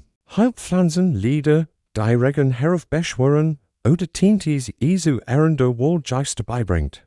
Diese Lektionen sind mehr als nur kulturelles Erbe, sie sind belebendete, sanft Lehren, die mit Liebe und Ehrfurcht weitergegeben werden. Ein besonderes Detail ist, wie manche Ritualzeremonien widerspiegeln, die Archäologien zufolge, in der Antike praktiziert werden, still opfergebenen Fluss. Gemeinsam Mahlzeiten unter freiem Himmel und die sorgfältig Pflege heiliger Hain. Diese Handlungen wirken über Generationen hinweg nach und bilden ein Bruch zwischen Dämels. Und dort in manchen Gebieten nutzen indigene Völker noch immer traditionell Erdarbeiten für die Landwirtschaft und schaffen fruchtbare Wohltaten, die alten nachhaltigen Praktiken ihrer Vorfahren widerspiegeln. Dieses lebendige Erbe stellt Stereotypen indigener Kulturen als statisch oder unzusammenhängend in Frage und seit stattdessen in dynamisch Beziehungen Umwelt. Man kann sich ein Kind vorstellen, das gemeinsam mit einem Elternteil Maniok pflanzt Hand, die den durch Jahrhundert sorgfältige Bewirtschaftung eingereicherten Boden bearbeiten und so in still kontinuiert von Leben und Wissen Werkgruppen. Auch die Sprache vermittelt diese Verbindungen. Viele indigene Sprachen entfalten Wörter und Konzepte, die als gekodisches Wissen widerspiegeln. Rennt das Geschichtenlesen nach wie vor eine zentrale Rolle für Bildung und gesellschaftlichen Zusammenhalt spielt die widerstandswichtig. Diese Kulturen sind von der enthaltenden Kraft behutsame Anpassung und der Respekt für die Natur. Trotz Jahrhunderten voller Umbruch und guter Belastungen haben viele indigene Völker ihre Identität durch langsames, städtisches Durchwimmeln bewahrt. Historiker und Anthropologen erkennen zunehmend die Bedeutung der Zusammenarbeit mit diesen Gemeinschaften, würdigen ihr Erkenntnis und würdigen ihr Rolle als Hüter der amazonischen Erbs.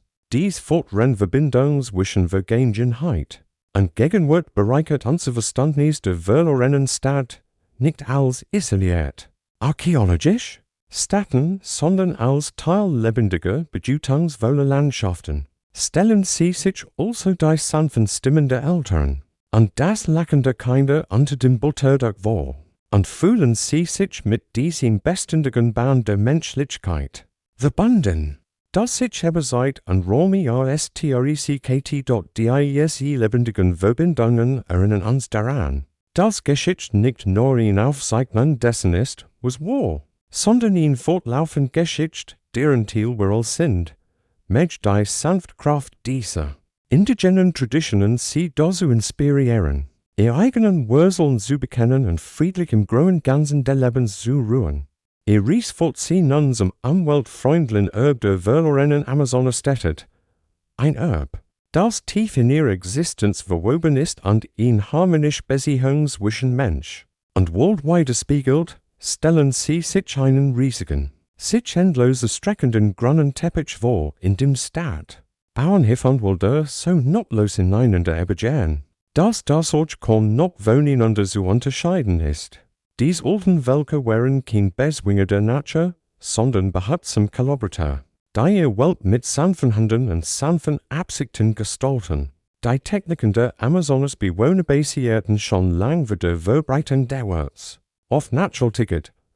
Hockbeat und Kanal sorgten für ein natürlich Wasserfrang, reduzierten Erosion und förderten die Artenvielfalt. Therapeuten, der Reich Dankel. Vom Menschen geschaffen Boden, süd von einer uralten Praxis. Land mit Holzkohl und organischen Abfällen anzureichern und so einen fruchtbaren Boden zu schaffen. Der Jahrhundert überdauert. Historiker streiten sich noch immer darüber, inwieweit diese Methoden bewusst konzipiert oder im Laufe der Zeit weiterentwickelt wurden. Doch ihr Wirken ist unverkennbar. Stellen Sie sich Bauern vor, die Guten pflegen, die natürlich Wälder nachkommen, indem sie in Vielzahl von Arten in Geschichten und Ordnungen anpflanzen, die Nahrung, Medizin und Lebensraum bieten, und das Ökosystem zu stellen. Dies wohlgefällige schaffen Landschaft dörfel und widerstandsfähig. Die Grobevölkerungsgrünern hat, und Ressourcen zu erschaffen. Ein skirls Detail ist die Mischkultur, bei der bestimmte Pflanzen zusammen eingebaut wurden, Schädling abzuwehren oder das Wachstum zu fördern. In natürlicher Form der Schädlingsbekämpfung, die den modernen ökologischen Landbau vorwegnimmt. Stellen Sie sich einen Guten vor, der einem Nigerian Kind erklärt, wie das Pflanzenbitter Kugute in der in gewohnt manioklästige Insekten fernhält, in Lection. Die Erbe-Generationen hinweg behutsam vermittelt dieses. Umweltfreundliche überstreckt sich auch auf das Bauen, Häuser und Gemeinschaftsgut wurden so konzipiert, dass die Umweltbelastung minimiert wird. Unter Verwendung lokaler Materialien, in Einklang mit natürlichen Kulturen und unter Vermeidung antiker Abholzung. Die Stadt selbst umfassen oft Grundflächen und Heiligkeiten, dass sie den spirituellen und praktischen Wert der Erhaltung von Wildnisgebieten in städtischen Gebieten erkannten. Sie werden vielleicht lächeln, wenn Sie sich vorstellen, wie ein Gemi in Robert, wo ein neuer Hain angelegt werden soll, und dabei die Bedürfnis nach Versammlungsraum und Wohlschutz mit Sorgfalt in Einklang bringt. Moderne Wissenschaftler erforschen diese alten Techniken mit wachsendem Respekt und Hoffen, von einer Kultur zu lernen, die durch die Zusammenarbeit mit der Natur florierte, anstatt sie auszubeuten. Dieser Ansatz widerlegt die weit verbreitete Vorstellung der Amazonas als unberührt. Vom Menschen unberührt Wildnis und offenbart stattdessen in Landschaft, die über Jahrtausend liebevoll bewirtschaftet und kultiviert wird. Wenn Sie sich dies umweltfreundlich vorstellen, sporen Sie das Lies rascheln der Blätter, das Summen der Insekten und das sanft Fliehen der Wassers, als Teil eines lebendigen Systems. Das von Menschen handgehalten wird, die Respekt wollten anstatt zu dominieren dort dieses Erb, ist ein hoffnungsvoller Hinweis für unsere Zeit, in Erinnerung daran, dass nachhaltiges Leben nicht nur möglich ist, sondern seit Jahrtausenden praktiziert wird. Wenn Sie sich in dieser Vision von Ausgewogenheit und Fürsorge entspannen, lassen Sie sich von ihr zu einem Gefühl der Harmonie mit der Welt und Sie herum inspirieren. Die verlorenen Stadt Amazoniens erinnern uns daran, dass wahre Fortschritt oft sanft erfolgt. Im Einklang mit den ruhigen Rhythmen der Erde, mit dieses umweltfreundliche Psy-Mutagen, tief durchatmen, sanft zu leben und friedlich unter dem Dach ihrer Weisheit zu triumen. Asterisk sie tauchen ein in die faszinierende Welt der Popkultur und ihre Faszination für verlorene Stadt im Amazonas-Gebiet. Jean stillen Ruinen, die in Backen, Filmen und Sagen wird Fantasien und sanft verwoben Mythen inspirieren. Stellen Sie sich in nebligt Dschungelschien in einem Film vor, in der Entdecker auf Hockofregende, Wohnschingplansen Amholzsteinstrukturen stehen oder die Seiten eines Romans, in dem Abenteurer unter dichten Lob verborgenen Schätzen nachjagen. Dies Darstellungen wärmischen oft folgten und Fantasie und fangen die Mystik der Amazonas ein, aber treiben eben manchmal die Dramatik gegenüber der Subtilität. Historiker und Kulturwissenschaftler diskutieren noch immer über die Wirkung dieser populären Bilder, ob sie dazu beitragen, das Bewusstsein und die Wertschätzung für die Geschichte der Amazonas zu stärken, oder die sanft reale durch sensationell Geschichten von erobering und Mysterien zu beschatten. Die Wahrheit liegt wo das Wissen. In einem empfindlichen Gleichgewicht zwischen Faszination und Respekt stellen sie sich in Filmschien vor, in der die verlorenen Stadt ein Ort der Still und Besinnung ist, Stadt voller Sprengvollen und Explosionen in Cooles, die Zuschauer einlädt, innezuhalten, die Schönheit der Natur in sich aufzunehmen und über die Spuren alter Zivilisation nachzudenken. Ein skurriles und zugleich charmantes Detail ist, wie einige lokale Gemeinschaften dies Geschichten aufgreifen, ihre eigenen Traditionen mit globalen als langen Wärmischen, und so in lebendig Folklore schaffen, die Vergangenheit und Gegenwart würdigt, stellen sie sich dort vor. Die Geschichten von Dschungelgeistern erzählen und dabei auf bekannte Filme verweisen, und so ein reichhaltiges und sich ständig weiterentwickeltes kulturelles Geflecht wie dort die populären Darstellungen, betonen oft das exotisch und unbekannt, was wo fesselnd ist. Eben den anspruchsvollen Urbanismus, die ökologische Weisheit und die soziale Harmonie, die dies alten Stadt auszeichneten, in den Schatten stellen kann. Der Fokus auf verlorenen Schätze oder Mysteriöses verschwinden, kann das Wunder in den Schatten stellen in Culture, die durch ein langsames und nachdenkliches Leben. Im Schutz der Wohlsgedi, man kann lächeln, wenn man sich einen Historiker vorstellt, der einen neugierigen Touristen sanft korrigiert, der was Schatz ist das Wissen, und die Ausgewogenheit, die sie hinterlassen haben, nicht Gold oder Juwelen, Backe und Dokumentation mit einem sanfteren, kontemplativeren Ansatz leiden. Das Publikum ein. Die Geschichte der Amazonas als Meditation über die Beziehung zwischen Mensch und Natur zu erleben, statt als spannenden Ries dies Werk nutzen immersiv zu erzählen, atmosphärisch Geräusch und ein sanftes Tempo, Atmosphäre ruhiger Neugier zu schaffen. Dies sanfte Sichtweise harmoniert wunderbar mit den langsamen, Beruhigenden als langen, die wir heute Abend erkunden, und bietet einen Kontrapunkt zur hektischen Energie vieler populärer Medien. Der verlorene Amazonas Städte spricht in universell Sensibten die Verbindung mit etwas Altem, Weitem und Geheimnisvollem und sendet sich gleichzeitig nach Frieden, Kontinuität und einem tieferen Verständnis unseres Platzes in. Der Welt.steln sich also vor, sie schlüpfen zwischen den Seiten einer gottgeschriebenen Geschichte oder den Bildern eines nachdenklichen Films und lassen sie sich von dieser sanften Faszination in einen Raum des stillen Stornens entführen, die stillen Ruinen real why. Imagine spiegeln unser Sehnsucht weiter nach Entdeckung, nach Zugehörigkeit und nach Ruhe. Nicht diese friedlich Ries sie zu sanften Träumen inspirieren, voller Neugier und Anmut. Lassen sie sich vom sanften Mysterium verlorene Amazonas Städte in einen ruhigen Schlaf entführen, einkalt in die sanfte Umarmung von Fantasie und Geschichte. Rennt ihr Gedanken sanft durch die Schichten der Geschichte schweifen, wenden sie sich der Zukunft der Archäologie im Amazonasgebiet zu, einem Gebiet, das sich dank neuer Methoden und Technologien stetig weiterentwickelt und verspricht, immer mehr über dies verlorenen Stadt zu entfallen und gleichzeitig das fragile Gleichgewicht der Welt zu respektieren. Stellen Sie sich vor, Wissenschaftler und indigene Gemeinschaften arbeiten Seed in Seed und nutzen Drohnen, Satellitenbilder und nicht-invasive Ausgrabungstechniken, um Geheimnis zu laufen, die unter Jahrhunderten der Welt verborgen liegen. Und das alles mit großer Vorsicht. Die Herausforderungen bleiben enorm. Das schnell Nachwachsen der Dschungels, die empfindlichen Ökosystem und die schier Grade der Region erfordern Geduld und Respekt. Historiker und Archäologen streiten noch immer darüber, wie sich Erforschung und Erhaltung am besten in Einklang bringen lassen, doch der Trend ist klar, hin zu nachhaltiger Gemeinschaftsforschung, die soll die Vergangenheit als auch die Gegenwart würdigt.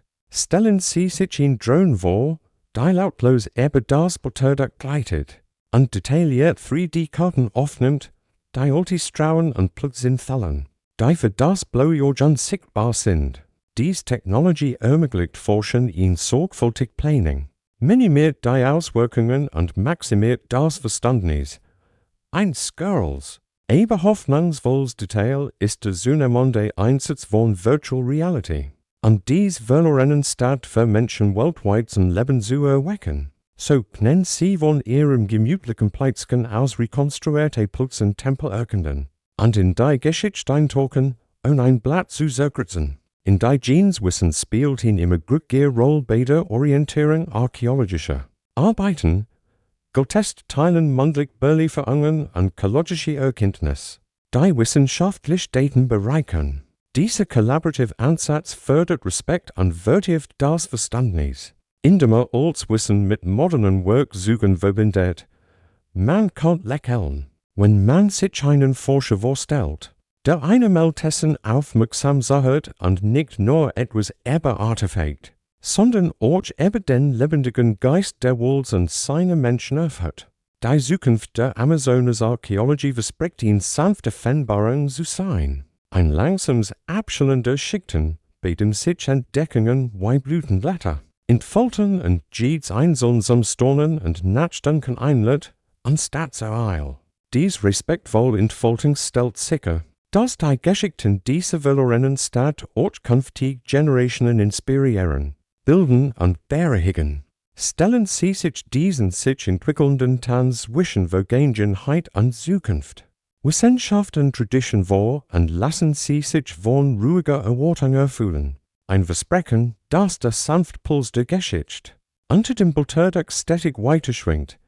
Diese neuen Methoden und Kooperationen geben Hoffnung, dass die stillen Stimmen der verlorenen Stadt deutlich gehört und ihr Lehren behutsam mit der Welt geteilt werden, mit dies Vision einer Nachdenklichen entdecken, ihren Geist beruhigen und sie sanft zu friedlicher Ruhe unter den wirksamen Sternen führen. Asterisk gereist durch die verlorenen Stadt Amazoniens, führt sie nun zu einem Moment der Besinnung auf Still und Geschichte.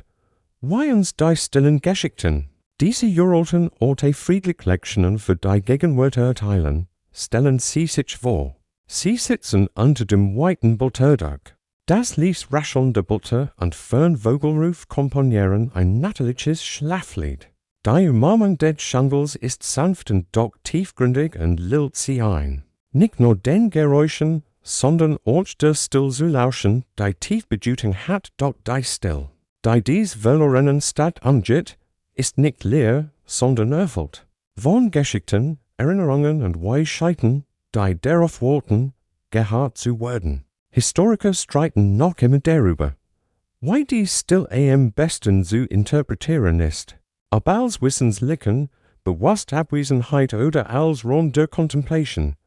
Klar ist, dass still ein wesentlicher Teil der Geschichte ist und Raum. Für Mysterien, Respekt und Verbundenheit bietet, stellen Sie sich Platz vor. Die von Mus zurückerobert werden, Hügel. Die durch Jahrhundert der Wachstens aufgeweicht werden und Kanal. Die sich langsam wieder in die Landschaft einfügen. Die stillen Überreste sollen von einem Leben im Einklang mit der Natur, von Gemeinschaften, die Gleichgewicht erobern und Geduld als Stelten.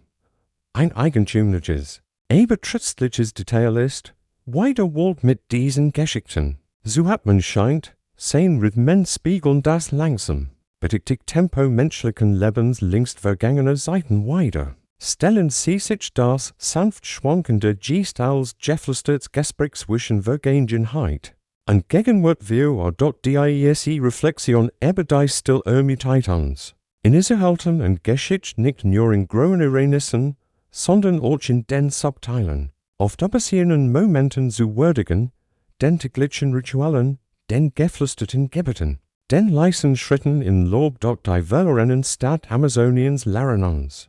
Das Geschichte nicht nur in Aufzeichnung lauter Triumph ist, sondern ein Wandteppich, gehoben aus stillen Taten der Fürsorge, widerstandsfähig und der Respekts. Wenn Sie diesen Gedanken ruhen lassen, sporen Sie. Weiter sanft pulst du Zeit mit ihrem eigenen Atemverschmilt und Ruhe still einlädt.